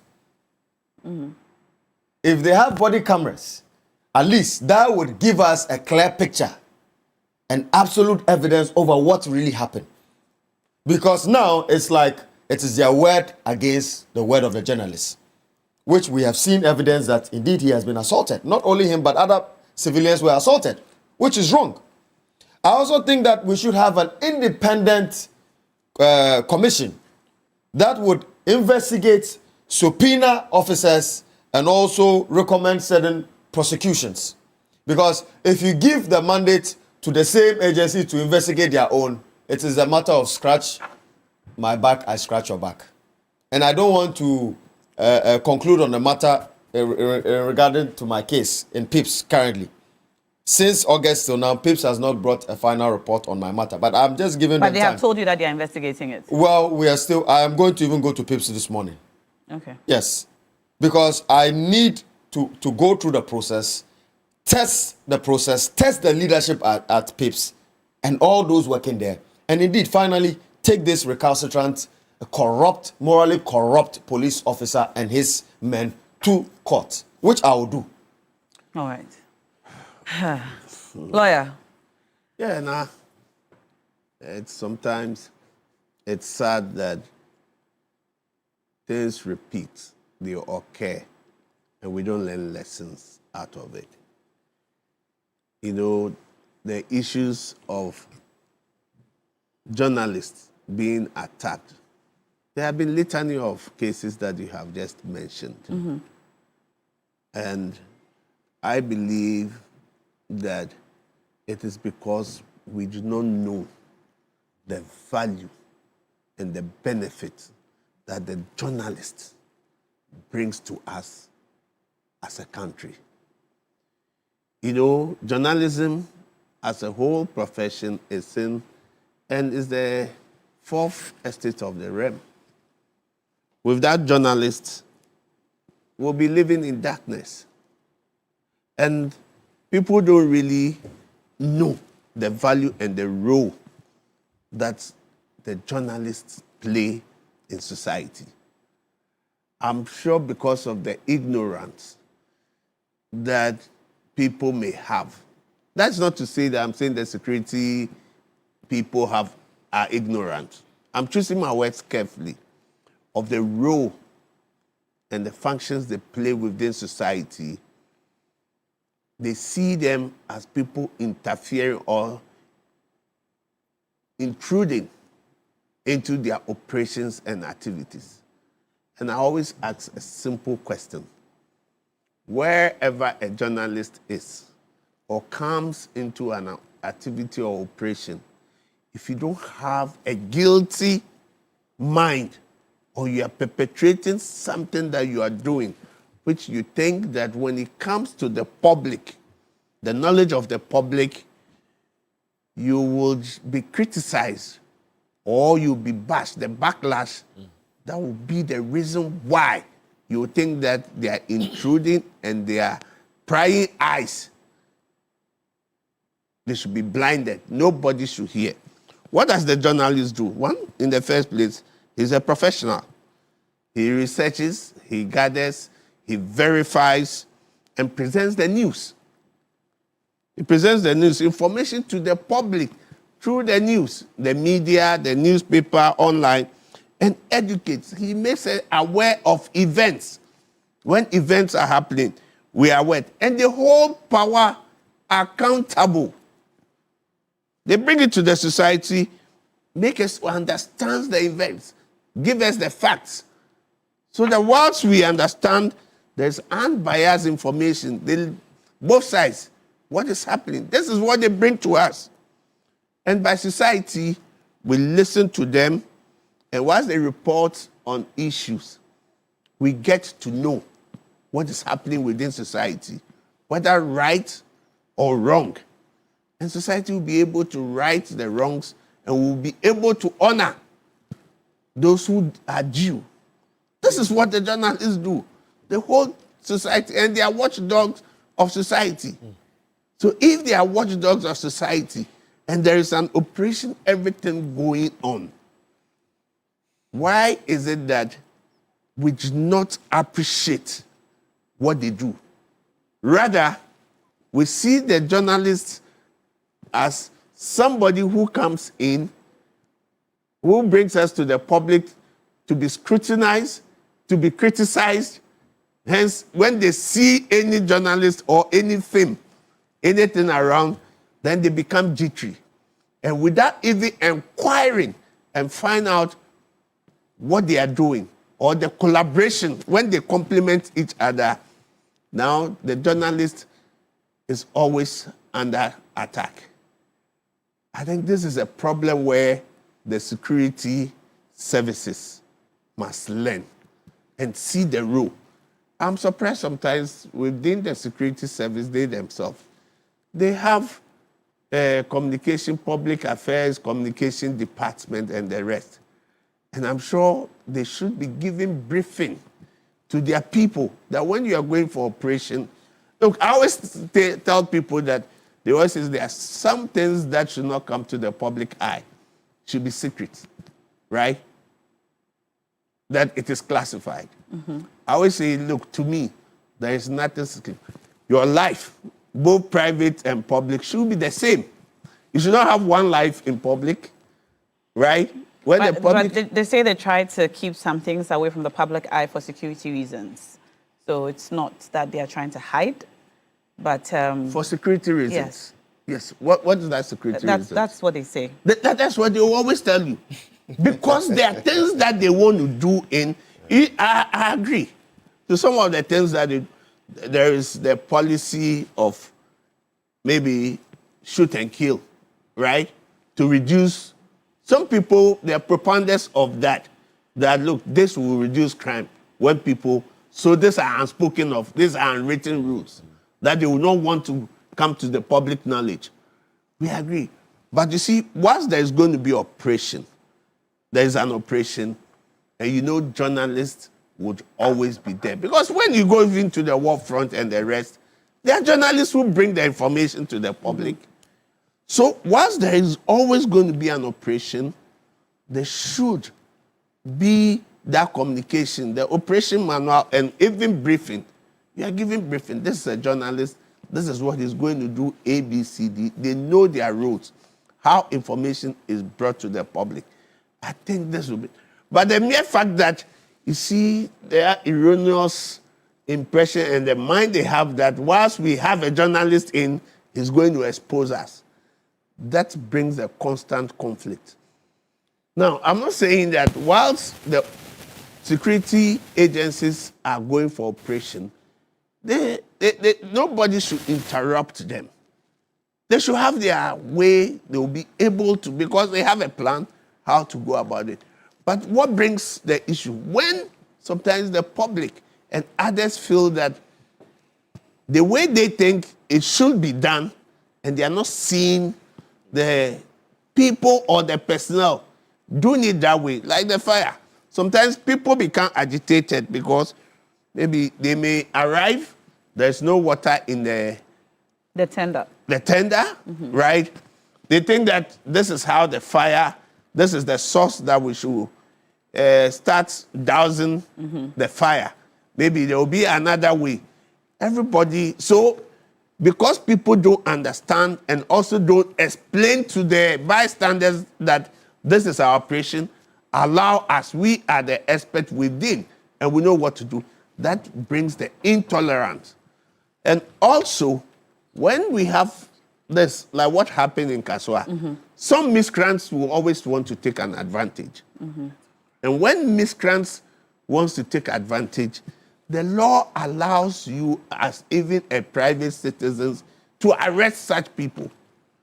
So when you arrest such people, it doesn't mean you have to manhandle or molest them on the suspicion that this man is committing a crime, right?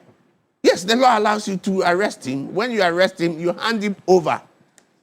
But once you are on suspicion that there is a miscreant in there, and you arrest him and molest him and manhandle him, it is wrong. As a security person, it's wrong. What appears to have provoked, and I use the word appears to have provoked the personnel, is that this journalist was recording an incident. So he was filming them. Now we've heard security personnel constantly condemn journalists or just regular people who have raised their cameras up to record them during operations. Is this against any law? Did a journalist do any wrong? Or do people who pick up their cameras and record the police or any security personnel undertaking any operation, is this against any law? Is it wrong? Does it breach any privacy rights? It does not. It does not. What actually is that until and unless it is declared as a security installation, where the place is a security installation and the rest that look, you cannot take pictures or photographs here and there by their rules. But to say that I go anywhere and there is a scene and I'm taking camera and say that it is wrong. If you are recording the security personnel during the course of their duty, undertaking, so for example, in this matter, they were, working and apparently they were assaulting a civilian when he started recording. Yes. And they asked him to stop it. Yes. It is because they believe and know that when that is brought to the fore, to the public, there'll be a backlash, right? But once you are recording the incident, it even tells you what's the operation, what is going on. Because the fire site, the incident, it was on the security zone, where they could say that it's a security zone, so you could not take photograph of the incident. This was something that was happening. You are bringing the facts to the public. Okay. But because, that's why I was saying that even if the guy who they suspected to be a thief, right, he should have been arrested, but not beaten. And I think that is the genesis of what had happened, we have seen in there. And the journalist, whilst he was recording, the good thing all you could do is that hand over your camera to us. We want to look at what you are filming. And at most of the places, they'll tell you, delete it. It happens sometimes. But Council, they have no right. Yes, yes, but that is to say that, look, we don't want this to go to the public. We know this. You are saying they should invite a dialogue. Definitely. But can they insist that you surrender your phone? Can they insist that you delete the footage? No. If I have something, unless it has been something that I have done or has been done, which is a breach. And there's nothing that breaches the scene. Because it was fire that everybody wanted to capture what was going on. Okay. Right? But it was because of their guilty conscience and knowing what they have done. But I think going forward, we have to look at is the collaboration that when there is security operations that is going on, journalists who are involved, there should be a briefing that they allow journalists, and they should understand the work of the journalists. You know, sometimes the security, when they are doing their operations, they always say, look, the kind of morale that they have. And when they are doing that and somebody is erring and he's being brought to book, you know, it reduces the kind of morale that they have. That's the only excuse they will tell you that. And you see, I sometimes also blame some of our journalists and people when this attack happens. Now, you hear upon the statements that have been issued, maybe be issued by government, be issued by GJA, and all the institutions. At the end of the day, what happens? Some of the journalists or the people go behind the scenes to compensate them, to apologize. And you know, by our cultural undertones, they come to you, and so it was tempest that fled. At the end of the day, you are compensated or you are appeased with something, a token, and that ends the story. And it continues every day, every time. When this is happening, look, you remember the famous, is it Kenu? Kenu. In the Kumasi Sports Stadium. He was attacked by some footballers. What happened? At the end of the day, Graphics said we were going to pursue the matter. The journalist himself came and said, oh, it's okay. Because he went behind the scenes. You know, some of this happened that the people who have to be at the forefront and say a wrong is a wrong. And we want this to serve as a deterrent to any person who will attack a journalist. At the end of the day, people go behind and try and to they themselves push that whole let sleeping dogs lie. Let me be compensated. Let me ask both of you, Ramsey, from your experience and you from a legal perspective, when a person from a security agency attacks you or does anything of a violent nature to you, to your person, or to something that you own, like a mobile phone, they snatch it or they physically assault you, exactly what should you do?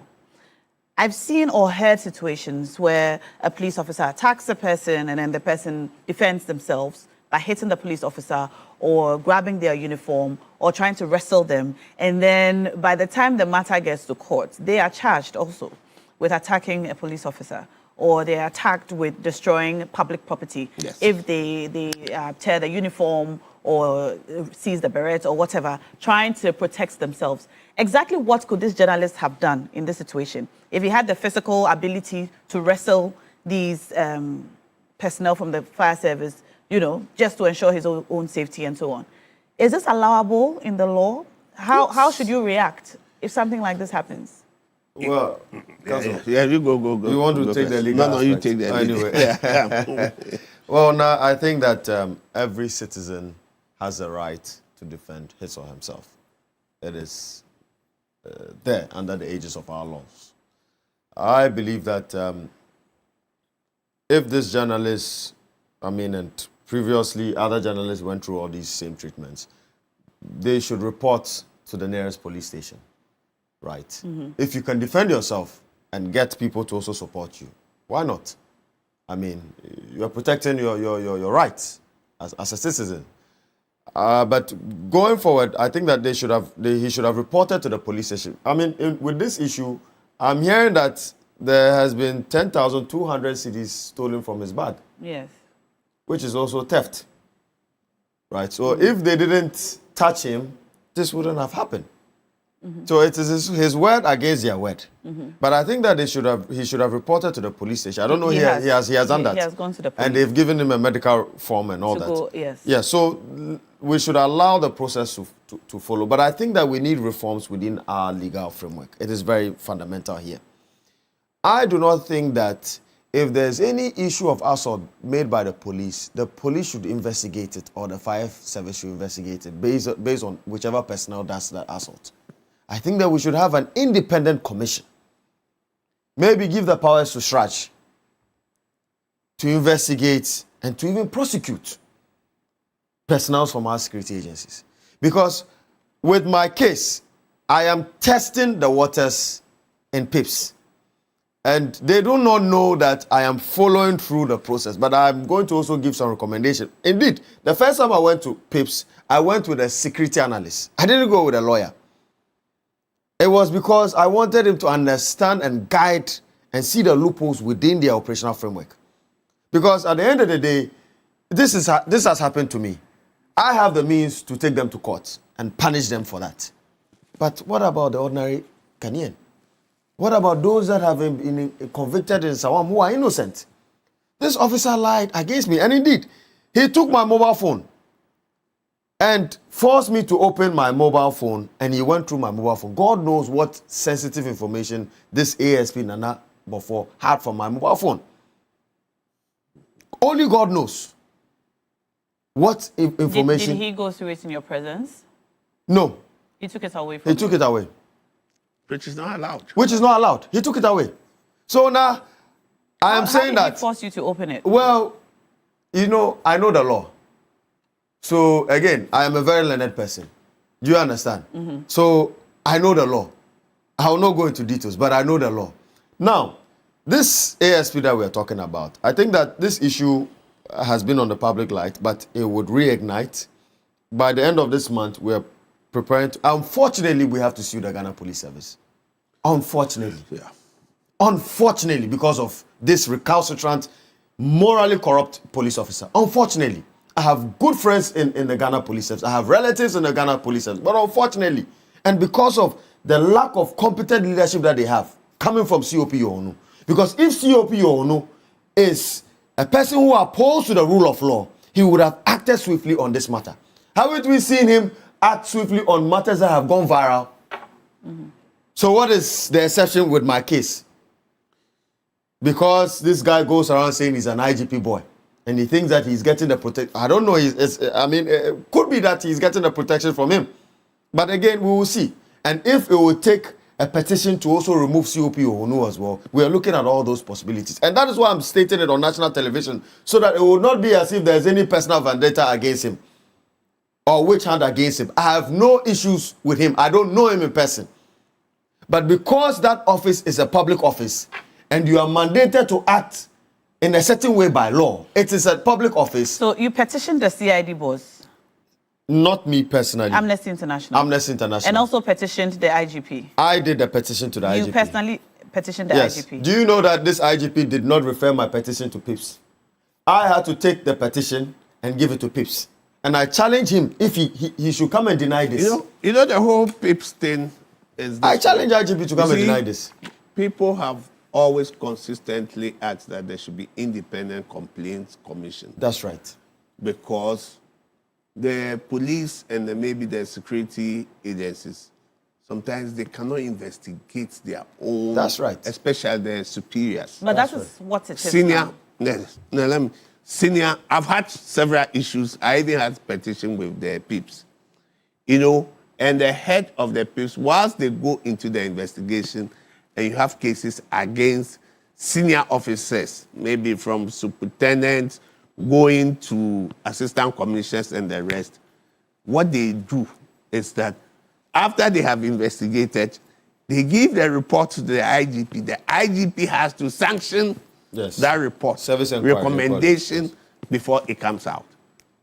So sometimes what makes it even difficult for civilians and society when the security people breach or assault them is that it is the same people you go to make a report to. I have issues when somebody, even a policeman, will assault somebody and say, go and report. The police station, they will say, oh, they won't take any report. No.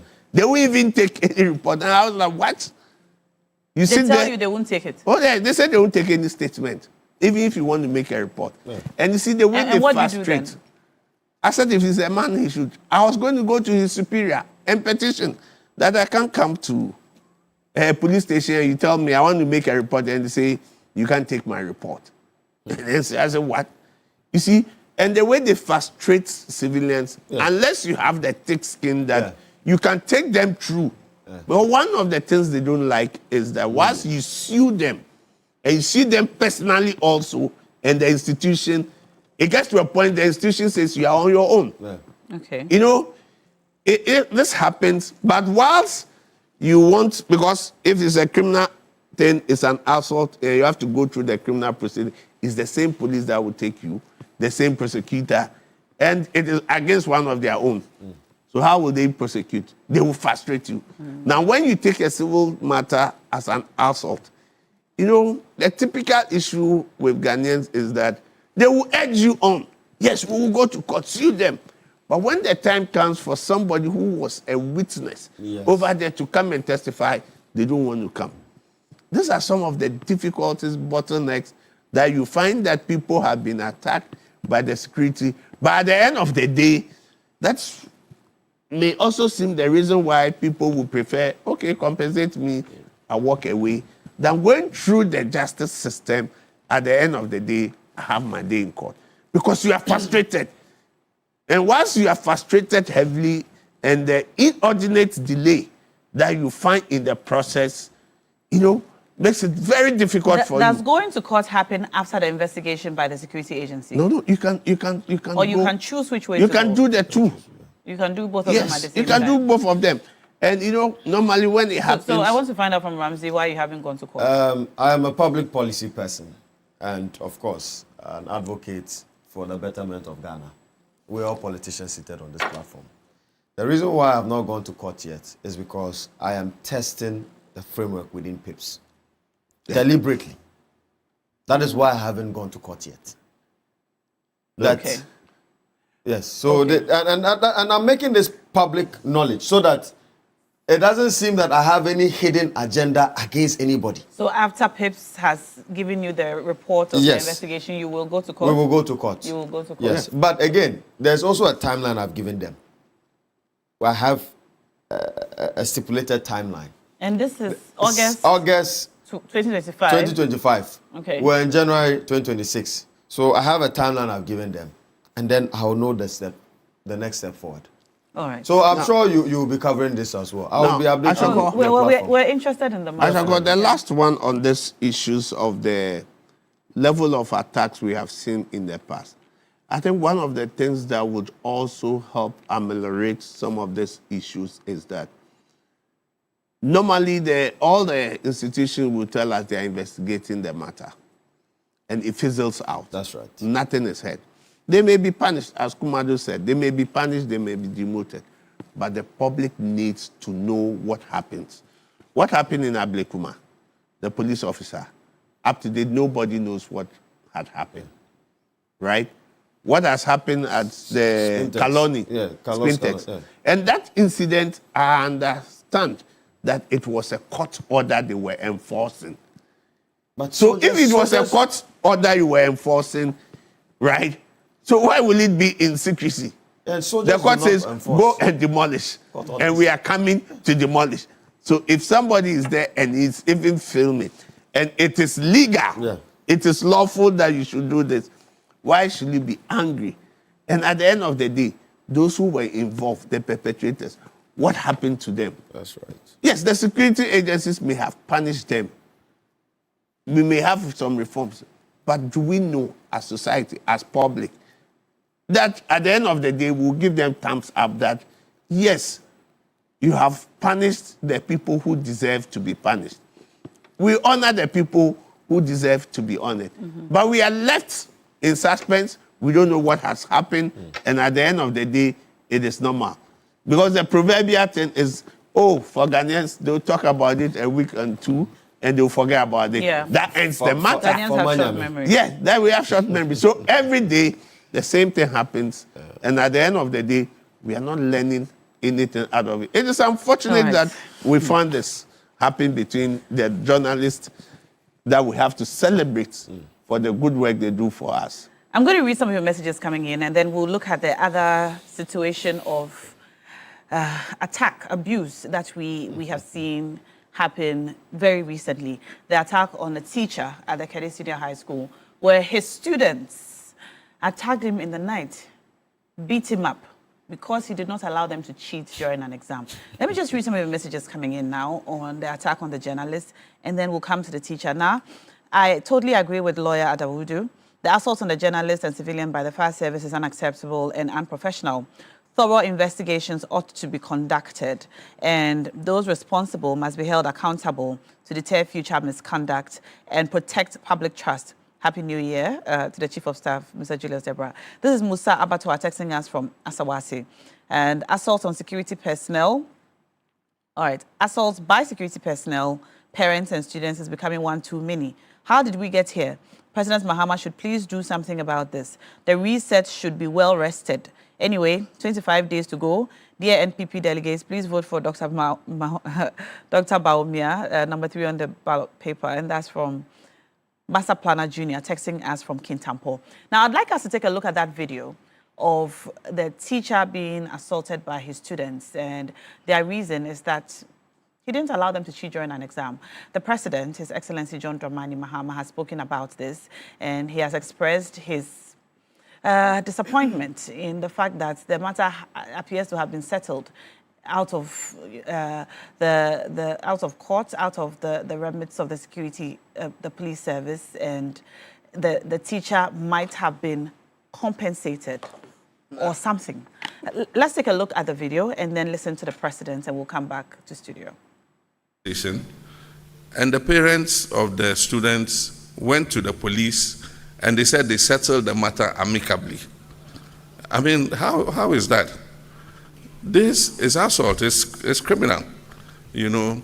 But when we inquired, the police also said, I think the teacher was compensated, so he didn't want to press charges anymore. But I said, at least the children should have been booked, they should have been taken through the legal process, and at least, if nothing at all, they should have been bonded to be of good behavior for a period of time. And then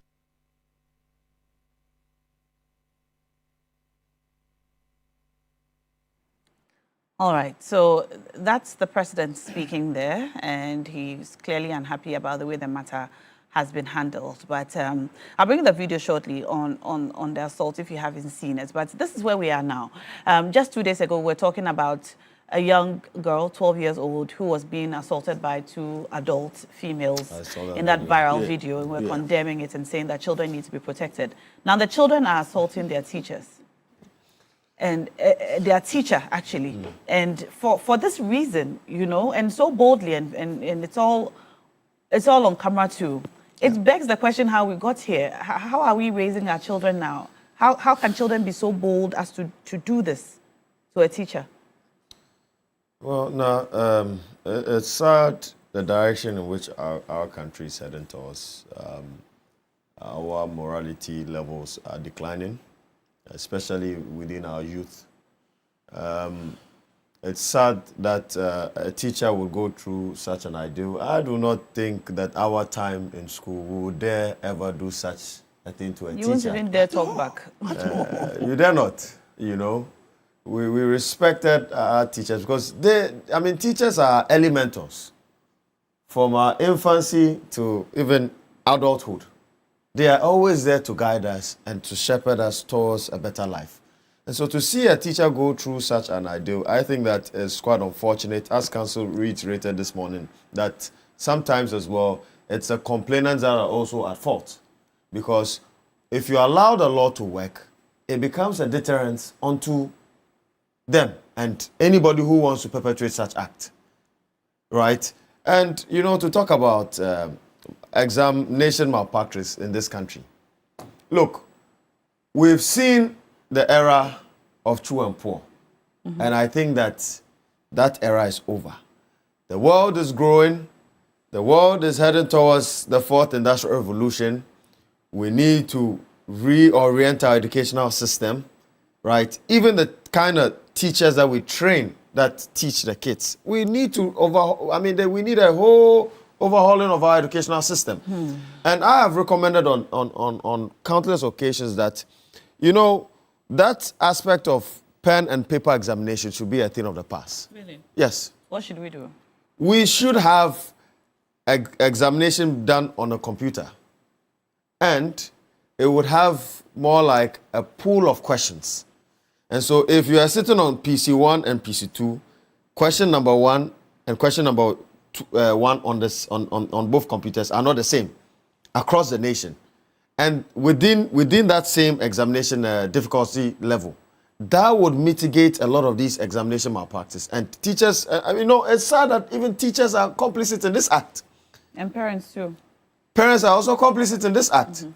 And so if you train a child that, okay, you should be able to, you know, bribe and conduct yourself in a contumacious manner to be able to pass your examination, to go to a better school, what are we training the young ones? What kind of leaders are we going to have? Already we've suffered under the previous administration. We've seen the likes of Nana Addo Dankwa and Dr. Mahmoud Bawumia. Do we want to repeat the same cycle? What do you mean by that? I don't understand the statement. Well, now, I can't say a bad neura. So let us, we are dealing with teachers. So I've just given an example. Now, you see, I believe that WAEC ought to be reformed. The Ghana Educational Service has a lot of reforms to conduct in this space, the educational space, because you cannot have a situation whereby teachers would have access to examination questions, and of course, schools also trying to compete for who would have the best grade so that they can be able to market their schools, you understand, to enroll a lot of people and make money. This system, we need to overhaul it. And I believe that we can solve these things with technological innovations. If we have maybe a district writing an examination, right? We should center examination questions towards districts. So every district will have the various sets of questions so that it becomes difficult for you to even cheat. It becomes difficult for teachers to even help you teach and cheat. And if you even use the computer in the first place and you have a huge pool of questions, it makes it difficult. I mean, I went through the Cambridge system. And during our time, look, you know that there's a time difference from various countries because a lot of countries will write the same examination. But the question paper is different across the globe. Okay. And that because of time difference. So even if you write in Ghana and you write, let's say, a paper in biology, right? People in Australia will write next, right? Because they are ahead of us, or people even in the Middle East. The question papers are different. The questions are different. So you cannot even cheat. You cannot even send questions to your friend that, okay, question 1 was this and that. You cannot cheat. So if we know these problems, there are solutions, there are technologies available. Why don't we apply it to mitigate all these issues? And to talk about our educational infrastructure, it is nothing to write home about. Why did we have the double track system? Because we have a deficit in our educational infrastructure. If you go to our secondary schools today, even our tertiary schools, Legon is struggling to even house their people, their students, because the hostels cannot accommodate most of the students. And so they have to go away. It is becoming too many. And we had a situation whereby a president used $97 million to build a hole.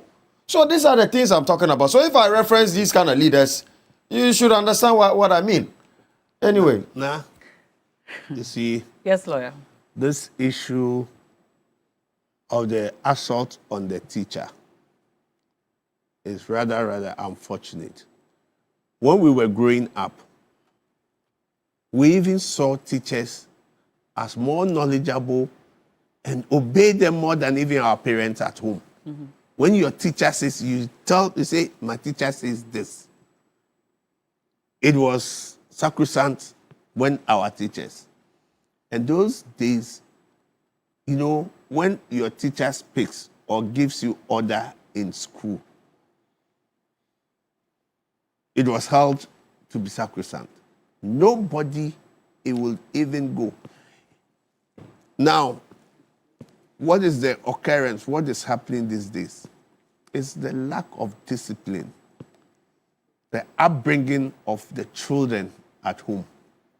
Now, if really these students who attack this teacher know very well that when they misbehave in school and it gets to their parents, they will not be able to return back home. The fear, even that the upbringing from home, that your parents will know that I'm involved in such a thing, you know, you will even be scared to come home. And that would translate that whilst you're on campus, you know, this is, our parents will tell you, if you go and misbehave, don't come back home. Yeah. Don't come back home. You know, it saddens me when these things are going on. So it tells you that what are the values are we imbibing in our children and their upbringing? Because it got to a time, and you know, the basic thing for us is the education. Children from home, they spend more time in school. And whilst the school molds that character, it brings you up, it takes you through the discipline. It got to a time, our educational system says that we should not cane a child. Yeah. Children are not to be caned again, which was foreign to our culture. You know, I always say that the good book says that spare the rod and spoil the child. But we imbibed it because it was some of the conditions that were attached to grants and others were being given to us. The fact that you even hold a cane alone, sense of fears in a child. You may not cane the child. You may not inflict, you don't have to inflict pains and wounds on the child. But it tells the child that this is wrong. He gets to know what is right. This is wrong. But because the system had broken, lack of discipline, because now they come and say, gee, yes, there's regulation. Even the headmaster cannot cane or punish an erring student. So all the teachers, because of the problems they were having with lack of discipline, where even parents from home will go and attack teachers because they will say, why did you cut the hair of my child? Why did you do this to my But child? why would you cut the hair of somebody's child? No, you see, when you are going to a school, it is prescribed, the kind of hair you will go with. Everything is prescribed. The way you dress. Somebody, the young men these days, wants their boxers to even be showing. Yeah. Right? They want to walk in school, their boxers showing. And the teacher brings and says, no, you can't do this. You can't leave your head unkept. In a classroom. Your hair is unkept. And the teacher says, if you don't keep your hair well, when you come, we will take it off. Is this a crime? And parents will have to go and be attacking teachers? No. So, because the children are emboldened and know that even if I do the wrong, my parents will support me. The community will support me. So the teacher now, who has been put in charge to mold this character, now decides that I want to handle my own issues. I'll leave them. They are here to be taught. I'll discharge my duty by teaching them. That is why you see the reform. When this PTA issues broke down, they said there's no more PTA. Yeah. There's no more PTA because these are issues that the PTA would deal with in conjunction with the school management and administration when children misbehave. But because there's no more PTA, the headmaster is not empowered, right? The children do anything they want. And these are some of the reforms we need to look at. And what is the cause? Examination malpractice. This has been with us for ages. Look, just across, not too far, the WAEC hall here. Yeah. Is it the Sechi hall? Going to cantonment. That building was named after an invigilator, Sechi. He was killed. He was stabbed by a student just because of examination malpractices, that when they were writing the exams, a student stabbed him because they felt he was tricked. That's how that building was named. I see. Right. So what have we learned out of that? Because we don't punish these people, it is not deterrent. When they commit this blunder, they breach all this, nobody punishes them. Nobody is saying that we should destroy these children when they misbehave. But it said, may my son a bond of good behavior for a number of years that I will not get involved in such a thing. When I get involved in such a thing, this is what will happen to me. But when they are left off the hook, and that's why I've said the cultural undertone comes in. It happens to the teacher. There's pressure from society, family and friends coming to beg. Everybody, by the time you see your headmaster is coming in, your pastor is coming in, your paramount chief, your paramount chief, they go to find where your village, where your paramount chief comes, they come and say, forgive, we are related. These are the things that we do to ourselves. That at the end of the day, and you see too, one of the things we fail to teach our children is failure. Failure is part of success. Failure is part of success. I always tell people that when you fail, be happy. Because it tells you that you've not put in more effort. So the next time, if you are reading 1 hour, the next time you must read 2 hours. Let's learn how to embrace failure. Because they think that when we write the exams and we are not able to cheat, we will fail. But it tells you, I have failed in the exams before. But that encouraged me. I can tell you, in law school, there was one of my lectures, about 2 days to exams. He came and said, oh, you have failed. There's no way you can ever pass my exam. Really? I'm telling you. Based on what? You know, we just went for tutorial. I didn't know, but I knew that, we didn't have that good chemistry. And so, you fail. There's no way you pass. But you see, I took it in good faith. And for that 2 days, I was burning the candle. When the results came, I had a B+. About 30 or 40 people failed that paper. Because I had the idea in the mind that, look, failure means that I need to redouble my effort. In everything, failure is part of success.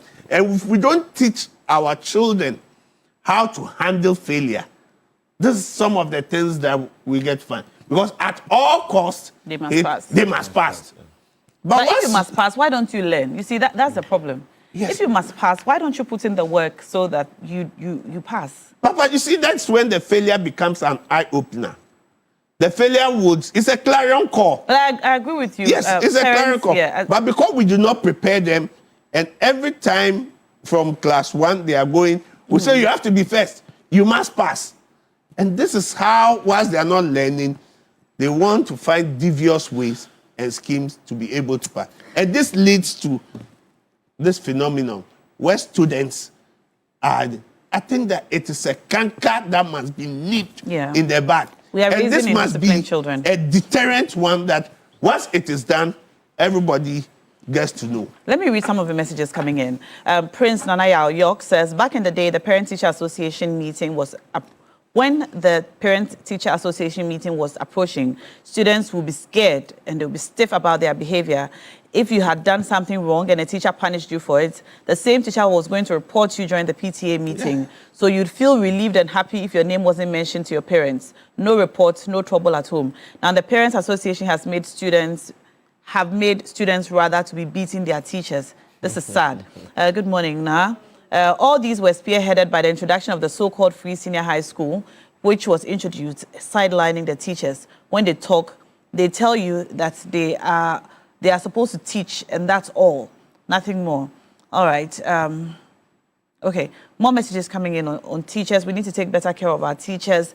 They are the ones shaping the future leaders. If we are beating teachers, then we have nothing to look forward to as a country. All right, now the PTA has to come back. Please, let's advocate for this. Amma Cutie says, I'm watching you from Lejekuku. Greetings to Engineer Kwabne J. Japong. All right, thank you. Thank you for all the messages that you have sent us. Unfortunately, that's all our time. It's way past allocated time for the morning. And I'm sorry I cannot read more of your messages. But now, if I don't do this, if we can read, thank your teacher. Yes. The teachers have taught us. And we are grateful. And we have also been part to impact knowledge, to teach others. Yes. We are so grateful. Teaching is a very noble profession. Yes, a noble profession. one. I always wanted to be a teacher, by the way. And I still have dreams. But you're still teaching. But you sit here and you teach. You know, even once you speak English, the language you speak, people sit there and say, the journalist, this is how they say it. You know, people listen to you. So it's all teaching. But I actually have dreams of going to the classroom. You actually look teach. like you lecture. I do, eh? You have to lecture. I have to lecture. All right, let me start applying for my PhD. I'll come to you for guidance. All right, thank you all for sending in your messages, and thank you, Lawyer Daudu. Thank you, Dr. Inusa, for joining us on Big Issues this morning. We always appreciate your contributions, and we will be following you with this your matter with definitely. So we are very interested. It will be a national matter. I hope your paramount chief will know. No. We'll not go I'm very principled not to succumb to such pressures. All right. So the Daily Graphic is announcing that today's edition is free. Today's edition of the Daily Graphic is free for Ghana and the world. This is a Happy New Year gift from Graphic to all of our cherished readers. So today, the Daily Graphic is free. So if you see a vendor, you can just grab a copy for free. It's a gift from, I beg your pardon, it's a gift from Graphic Communications to us. And they're saying a very Happy New Year to all of us. So grab your copy of Daily Graphic today. And after today's free copy, start buying. We've stopped buying the Graphic. Let's buy it and read news firsthand from the paper, like the good old days. We still have more conversations to come on discipline and corporal punishment, especially for our children, and how discipline is getting out of hand, how our children are more and more indisciplined as the years go by. How can we fix this? That conversation is coming up shortly after this. Stay with us.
Let's tell you, we have cash out. Going with the Shortcode *439#. This is what you need to do, like my friend at Yakumka Travel and Tour. So basically all they need to do is to make sure that they choose option 2.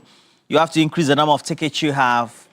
And the only way for you to enjoy is to increase those tickets as many times as you can. And when we have the draws, you become lucky. I tell you, for many people, it's always a delight to always get to be one of those winners when it comes to cash out. But Billy Shin is here. We have to the latest sports headlines. I was watching the match against Mozambique. Yeah, Nigeria's game. Yeah. And they were just in a blistering state. You know, someone told me on the side that the way Nigeria is scoring Mozambique, if Otuado had taken us to the AFCON, we would have done same. Yeah, well, I believe so. Yeah, I'm just not too sure about the abilities of Otuado, but I mean, but we have the players to be able to play like the Nigerians. Oh, yeah, we have. You said somebody told you on the sideline. Why, you were in Morocco? Oh, no. I mean, it was around. Yeah. Okay. So tell us, what transpired? I mean, Nigeria were quite dominant against Mozambique, beating them by 4-0. Osimhen scored a brace. Ademola Lookman also scored in that game as well. And despite, the dominance and then the win, there was also some bit of controversy in that game because there was a verbal exchange between Osimhen and Lookman. Apparently, Osimhen wasn't happy that Lookman had a chance. He did not pass to him because he was free, and so he had to go at him a bit, and that made its way to social media.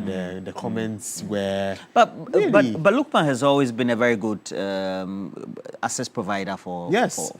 Yes. So I mean, Lookman was making his point that you scored 2 goals. And those I also goals know how to go at it. Those goals came from Lookman. I mean, he delivered the assists to Osimhen. So it was one of those short exchange and all of that. But yeah, a very dominant win. As you can see, that is the video there. Osimhen. So you're telling him, now they tell you, make owners pass me the ball. I will slap you. Next time, I will slap you. Osimhen. He's a very feisty player. Yeah, very passionate. He's very animated. Very passionate. I think I understand from his point of view, any striker will want to score goals. Because, you want to claim the... Yeah, I mean... The goal king all of that. But, I mean, he has to tone it down a bit. I mean, Nigeria dominant. Lookman was doing his best as well, so... hopefully that gets sorted. But the coach of Nigeria's national team, that is Eric Shell, this states that they will handle this particular matter internally. We'll stay in the group. I don't need to tell you what happened or what will happen. So my management, I keep that for me, and everything that happened in the life of the group will stay in the life of the group. So we will see after, and then we will talk with the group. That's a good one as well. What are we looking forward to today? I mean, today there's Ivory Coast who will be facing Burkina Faso. Okay. But I think the most feisty game coming up will be between Algeria and DR Congo. Very, very fantastic match. Yeah. DR Congo, very prolific. They've done well in the last few years. And then Algeria have started quite well at the AFCON as well. So it could go either way for me. But Ivory Coast versus Burkina Faso, you definitely tip Ivory Coast as the favorites. They won the AFCON last 2 years, and then, of course, Burkina Faso do have quality, but not at the level of Ivory Coast. Well, we'll see how that goes. What are your predictions for this match? I mean, at least Ivory Coast, Burkina Faso. Burkina Faso, they've had a good team for some couple of years. Yeah, now. They have a good team, but Ivory Coast more than average team. Yes. Yes, it's more than average, but Ivory Coast have a super stacked team. So I think Ivory Coast would edge this one. Algeria, DR Congo can go either way for me. I think it will go to extra time. Yes, it can. Because I think Algeria will just nick it. I think it will go to extra time. Right. Yeah, it will go to extra time. Anyway, you are the swag sports journalist of the year, so your predictions will always be right. Well, predictably. But when you were coming in, walking down the staircase, you told me we have some bad news for the Black Stars. What is it? Mohamed Salisu, Monaco confirmed yesterday that Salisu has an ACL injury. That's a serious knee injury that he picked up in the Monaco's last game against Lyon. He picked it up in the final minutes of the game. Very, very unfortunate. A cruciate ligament injury? Yeah. Wow. That means he will be out for 6 months, 4 months? At least four, six. 4 at to least 6 months. Six and above. Usually and above. 4 months, then you recover for 2 months. It after depends the on the operation. player. But usually ACLs, so some players can have it for over a year and have it recovered. So it's... And some also have it repeatedly. You know, Michael Essien had a famous one. Kofi Tre has had it for the past 2 years now. He's not fully recovered. Because sometimes you recover and a little strain after return. And the rehabilitation is quite gruesome, very hard on the player. Takes a toll on your mentality. Yeah, I remember speaking to one of those young players coming up in Basel who had a meniscus tear and had to do surgery. And he explained the process. The first 2 weeks, you would have to go through lots of injections and all of that. But it's very, very painful because they would have to take that off you and then you just feel the pain consistently until eventually it cools down. But also, we'll take a look at the other Ghanaian players in the last 2 years who have suffered from the ACL. But before that, let's take a look at this particular report.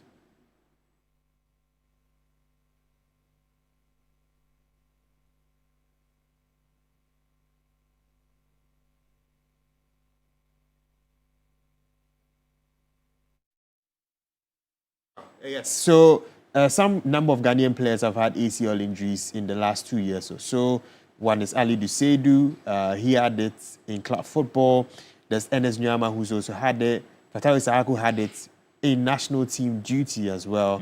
There's Abdul Mumin, who's also had it as well. So a number of players have had the ACL injury, as you can see. So these are the ACL injury candidates? They've all had it. I've seen Tariq Lamptey is there, right? Yeah, Tariq That's Lamptey. him. Yeah, that's him. That's him over there. Right. And as Nyama is coming back, Fatawu, of course, has come back. Ali Duseidu has come back. But Mumin hasn't fully recovered. Tariq Lamptey is still in rehabilitation. And now there's Salisu.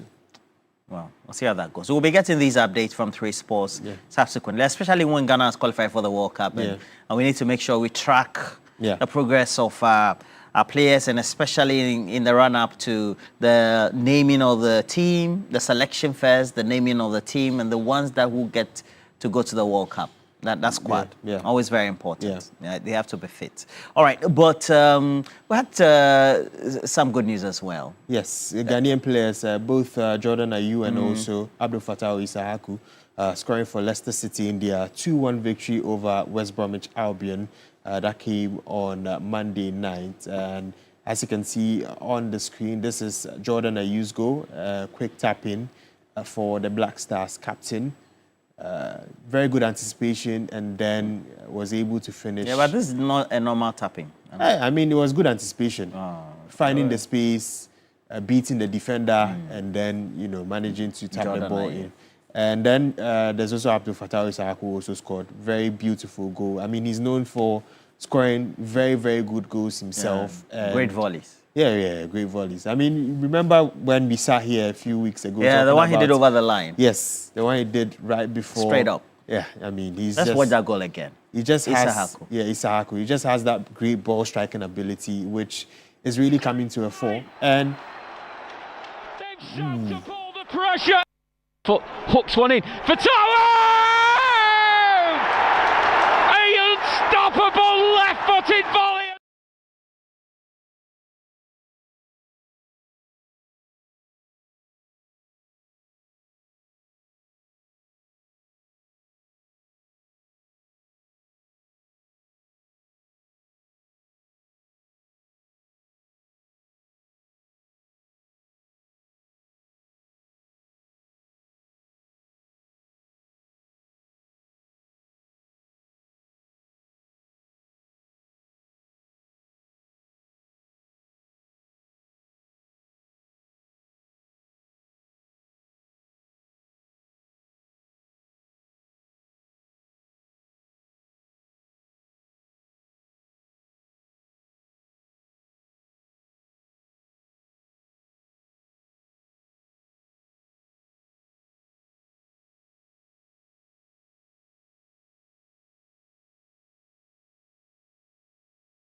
press conferences that we've seen, it usually only ends one way. But I did think that they would get through another couple of weeks, try and work out what to do. But obviously, it's become that challenging internally that they decided to do it very quickly, which was a shock this morning at 10 o'clock when I heard the news.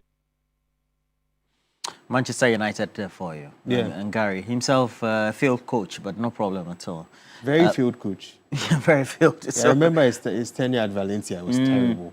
But Amorim, what really are his numbers? So in 63 matches that he's managed for Manchester United, he recorded 25 victories, which amounts to about 39.7% win rates. Not so good. 15 draws, 23 losses. That is actually the worst. Well, it's good, just not good enough for a club like Manchester United. Yes, but it's the worst among all the managers that Manchester United have had in a Premier League era. So that He's the worst? He's the worst.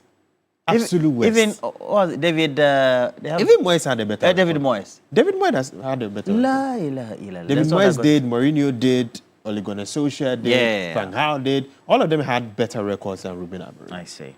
I see. Well, now we're for sports. Where can we get the latest sports update, Bill? Of course, first off, we would have Sports Daily coming up at 10 a.m. And then, of course, for all the latest updates, especially on the AFCON, you check out 3 Sports on all social media platforms and on the website at www.3news.com/sports.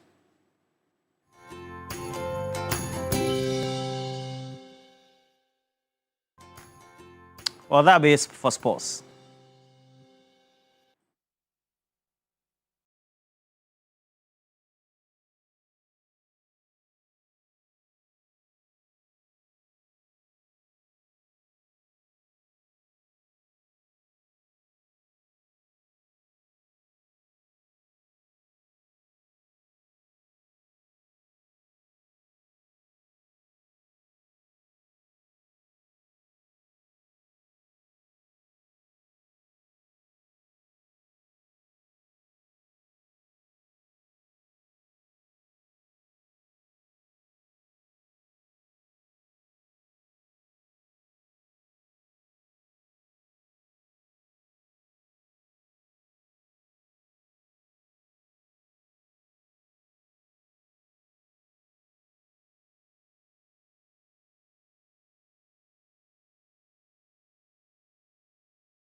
Gordon Nanim works with the Ghana Port and Harbours Authority. Good morning to you. Great guy.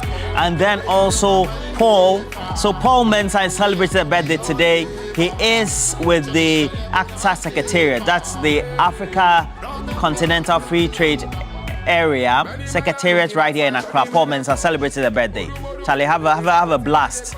We're talking about all the things that you need to. Let's have a conversation because we have cash out. It goes with Shoko star 439#.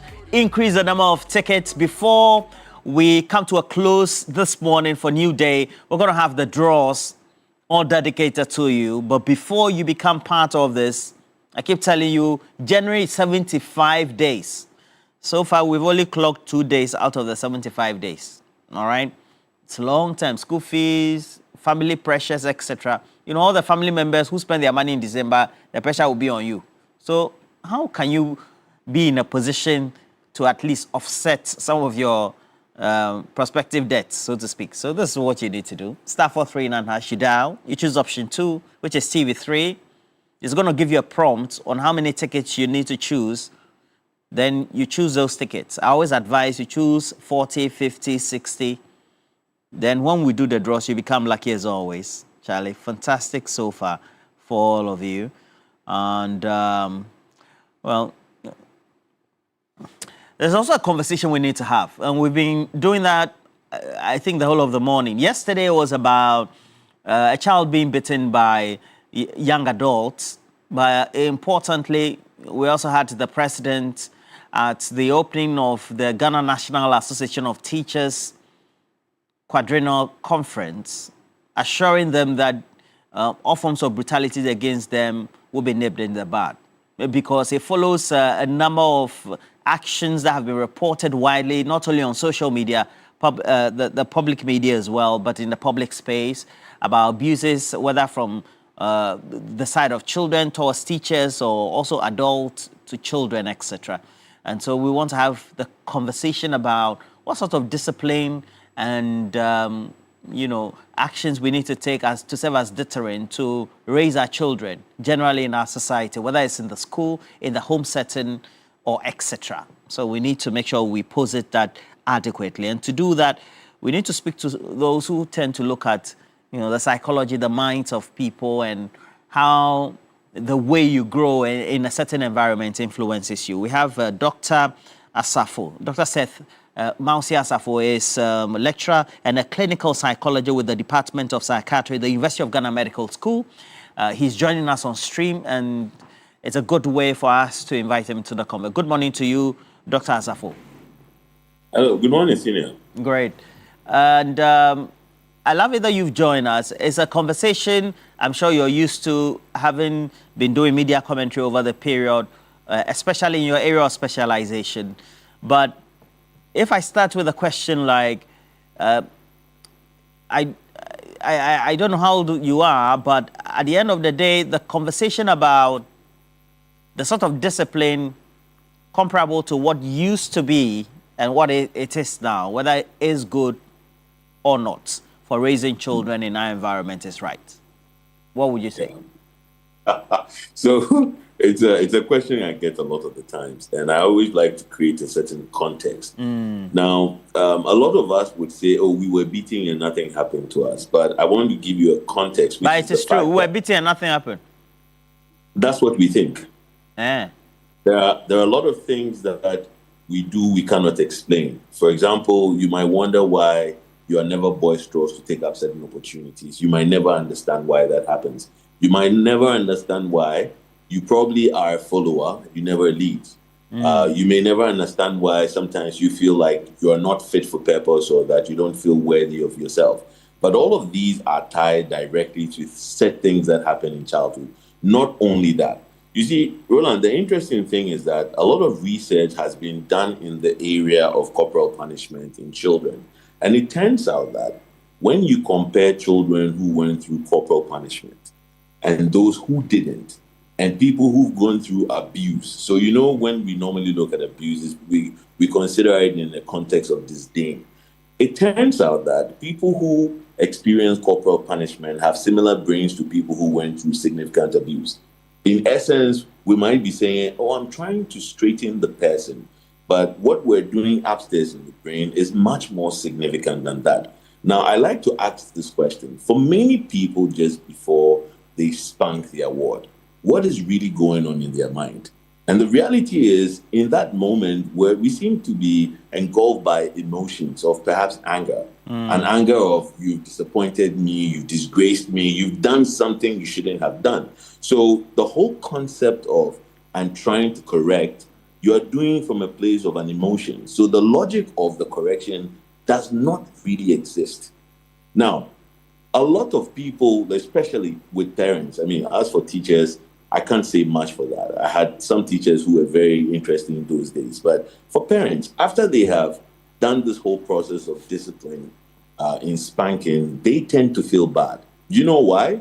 The emotions would have given way to the logic, where they start to feel like, perhaps I should have done something better, or they recognize the fact that their emotions have gotten ahead of them. So we also do know that for many people, what happens in corporal punishment is that it gets worse by the time. It starts with maybe a simple spank. Before you know, you are using other things, belts and wires and shoes. And so the whole component of trying to help the child not to do a certain behavior does not exist. Now, what do we also find? We find that many children who go through this kind of punishment, they do well in the presence of the person that punishes them. That's it. So if we're trying to create children who understand why something shouldn't be done, which is from the purely logical perspective, so they know the reason why it's not good to do A, B, or C, as compared to children who would not do it because the person they fear the most would beat them if they do. So if it is to modify behavior, it's a terrible job that is doomed. Is what I want to state as a context. Thank you. Okay, but if that is the premise on which you're making your narrative, which is also premised on existing literature based on research, etc., how does that reflect our environment, or how do we adapt that to our environment?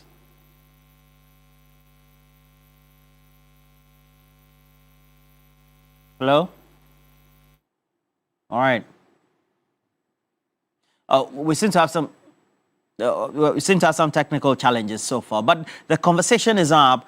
The type of punishment, so to speak, or discipline, I think that's more appropriate to use. The type of discipline we seem to be now introducing or deploying in our environment as a means of, raising children. Is it the best?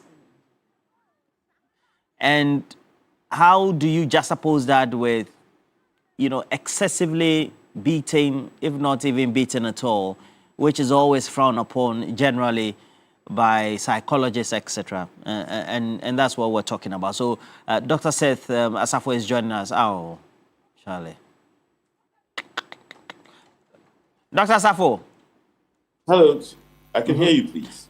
Yeah, I'm saying that based on what you have narrated, and it's based on existing literature, the West, etc., how do we adapt that to our environment? Generally, when we have a sociocultural, way we want to undertake things. Okay. So, like I was explaining, the essence of punishment, as has always been, is to help people to modify or to change behavior, okay? Now, most people have been whipped into conformity, but they don't particularly understand why they don't have to do something or why they need to do one thing or the other. Now, in the modern context, especially also because we are in an age where information seems to be so much out there, the context of explaining seems to work better. Now, there's a concept of punishment, which is withdrawing things that a child likes to allow them to do what they do not want to do. So, for instance, and I'd say that this is one of the times where technology serves as a very strong or significant resource for us. So, if my child does something that's terrible, I withdraw certain benefits they have, like screen time, interaction with other friends, like playtime, things they find fun and stimulating. What that does is, because they do not want to. Dr. Asafo. No, we see. Okay. I Can think you hear me? yes, Hello? please. Sorry, Yeah. we're getting some glitches. That's why. Go ahead, Dr. Safo. Okay. So they are more likely to do what they need to do from the parents' perspective so that they can enjoy the things that they ordinarily like. So for us, what we do is that we take stimulation away from them as punishment rather than add on to pain or, like to inflict pain with the concept of I'm trying to discipline them regardless. See, Roland, let me paint another picture for us. The interesting thing about learning, so for human learning, okay, the brain needs to be in a certain state of balance. And let me put this context well. When somebody is undergoing punishment or and we used to have a fear of being punished. So for instance, I remember my maths teacher would hold a cane over your head and ask you 2 times 3. The reality is that most of us would score it wrong simply because during that time, the part of the human brain we use in active reasoning, it turns off and the survival instinct kicks in. So in essence, if I'm trying to teach someone to conform, if I'm trying to teach someone a positive behavior and I'm using fear, it only offers temporal conformity. But in terms of making an impression for that behavior to be exhibited beyond that particular situation, it usually doesn't happen because what happens is that the mind only acknowledges that my teacher was angry. So they don't hear the lesson that's behind it. So if we're using that as a way of behavior modification, it is actually not the best. And the evidence seems to teach that almost directly. In the past, one of the other things that I think corporal punishment had going for it was most children in a certain age cohort were being punished. So when I got a beat down at home or in school and I was complaining, my friends would say, oh, you only got 6, I got 12. Interestingly, today, when kids tell their friends, like, my parents beat me, they open their mouth in awe. Hey, how did that happen? Because things are changing. And that tactic we also need to modify if we need to get our children to be able to adapt to the changing worlds. Okay. So the research you have alluded to is indicating if you're not beaten at all, you turn out to be right.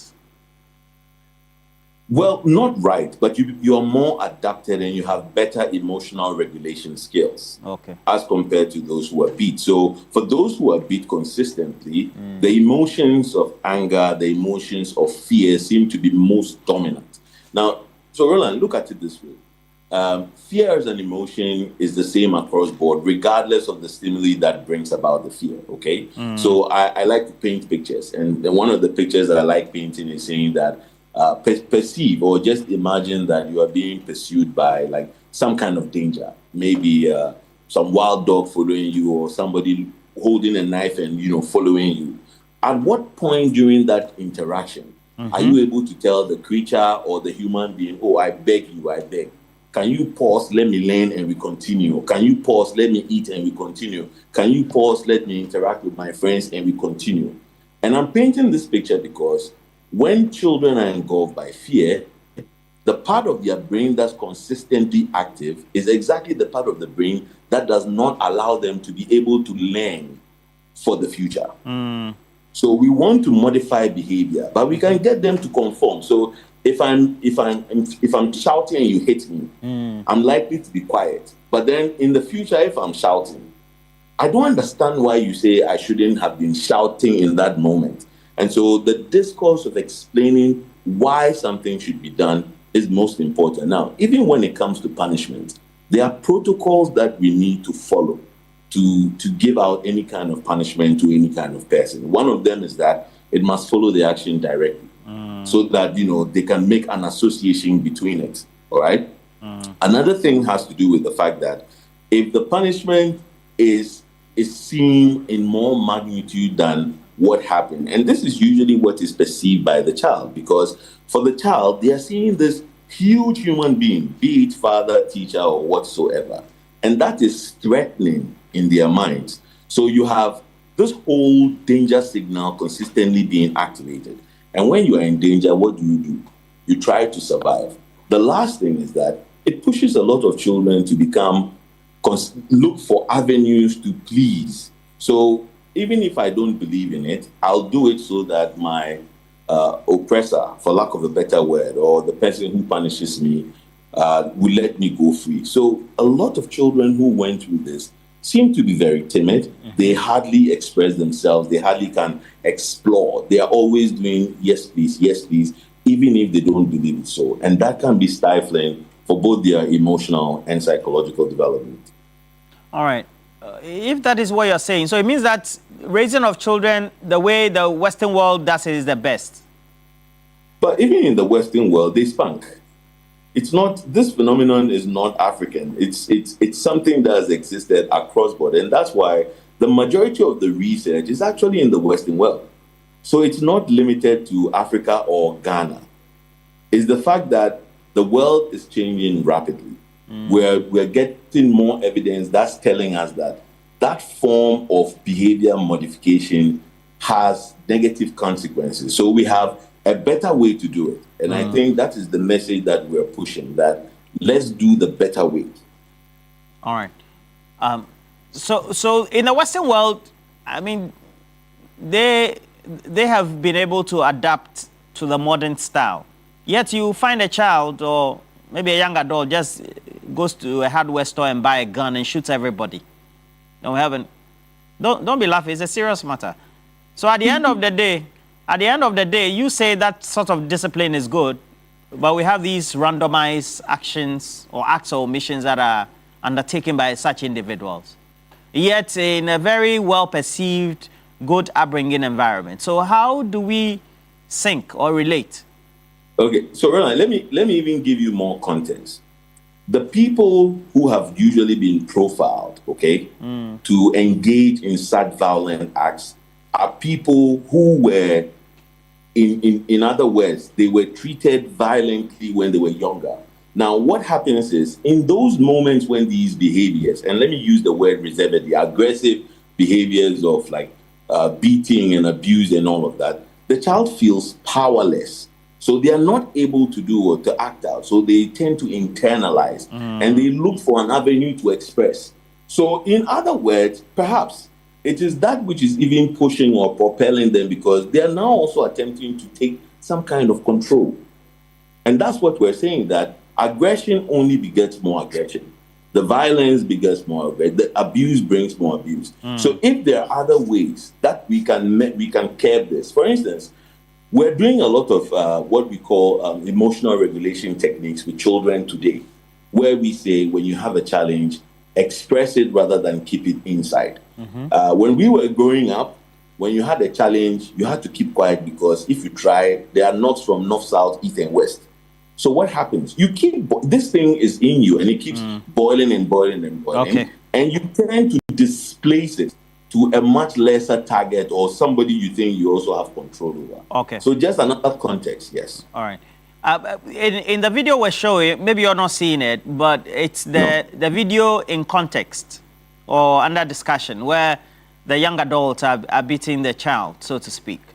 We have other children also witnessing this. Some perhaps maybe used to, or some surprised at this, etc. So that brings me to the question about those who are in the environment where we have these acts being undertaken, this sort of punishment being meted out. Do they also get affected? Is there any research on them that indicates that psychologically they are passively affected? Absolutely. And that's what we call vicarious trauma. Vicarious trauma? Yes. So just by observing, so you can experience what we call reactions just by someone narrating a traumatic ordeal or by you witnessing. You don't have to be the one going through it. Let me just bring something in context. We had a major tragedy in Ghana, and in as much as we were all not there, we felt it. Some people dreamt about it. It evoked emotion.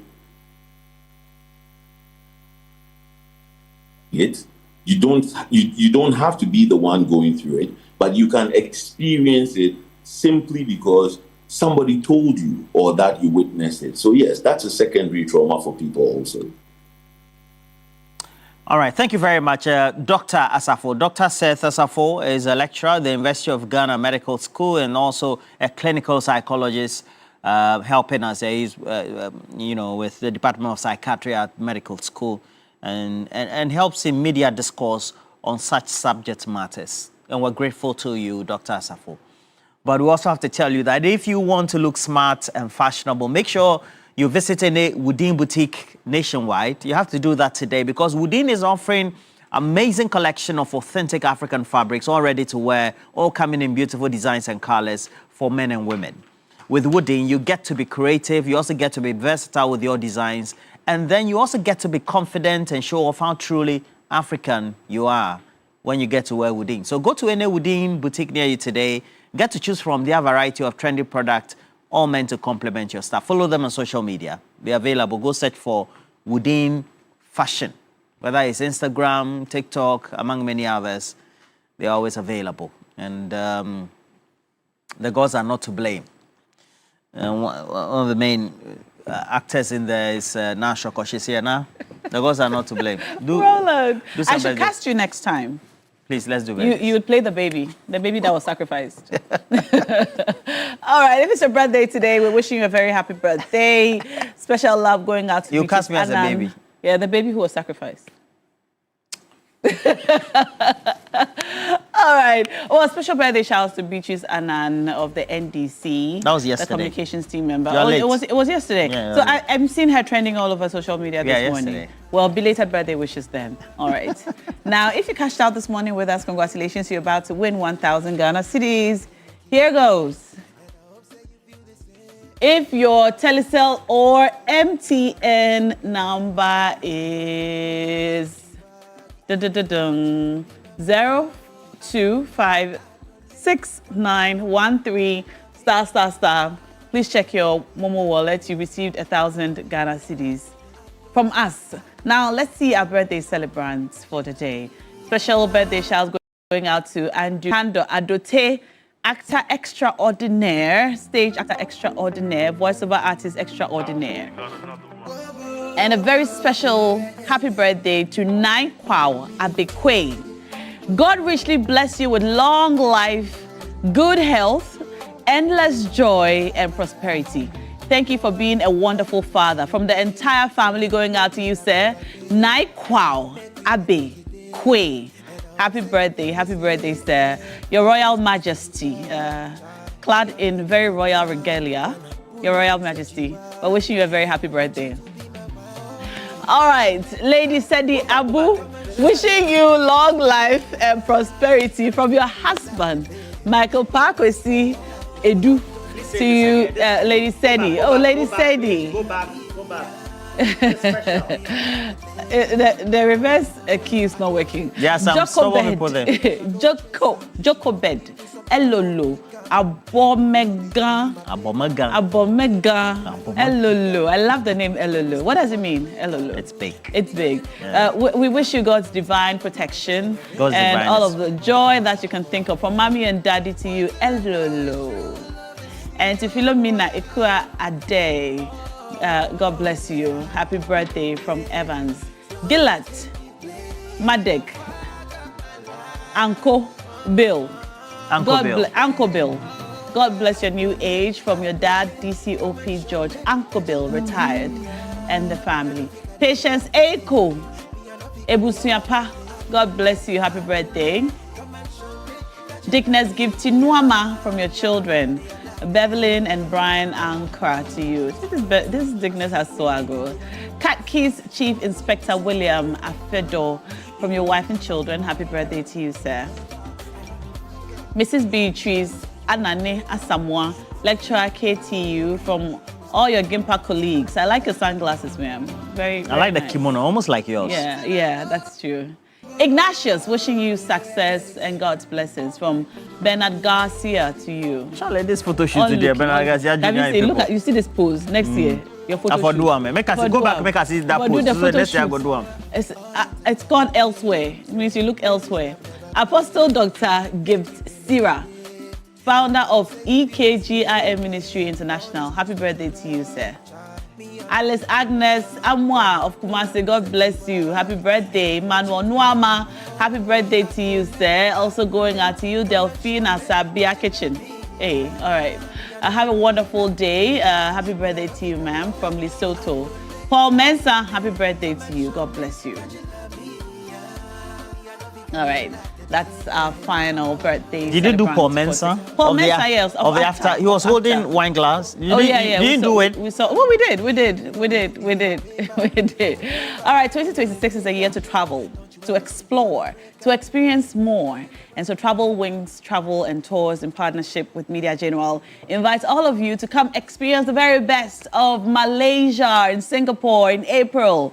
Enjoy 9 unforgettable days with return flights, luxury hotels in Kuala Lumpur and Singapore, daily meals, visa facilitation, city tours, getting the highlights and cable rides, inter-country transfers, so much more. So why wait? Why wait? Why wait? Make 2026 your year of travel. We're going to Malaysia. We're going to Singapore. Give us a call, all right? Or WhatsApp us on 055-018-8181 or 055-368-398. Call us today. Roland, after South Africa, we're going to Malaysia. I'm saying good morning to you, Queen Seal of the Adenta constituency. Great. The Honorable Cecilia Enonene. Queen Seal of the Adenta constituency. Malaysia, Singapore. So that'll be it for the show. Thank you for joining us. Why Make sure tomorrow morning you're right here. You can get all the latest updates across social media. TV3 Ghana always available for you. Which song are we playing? We want a Malaysian song. Me, I'm ready to marry. When I pull up, he said,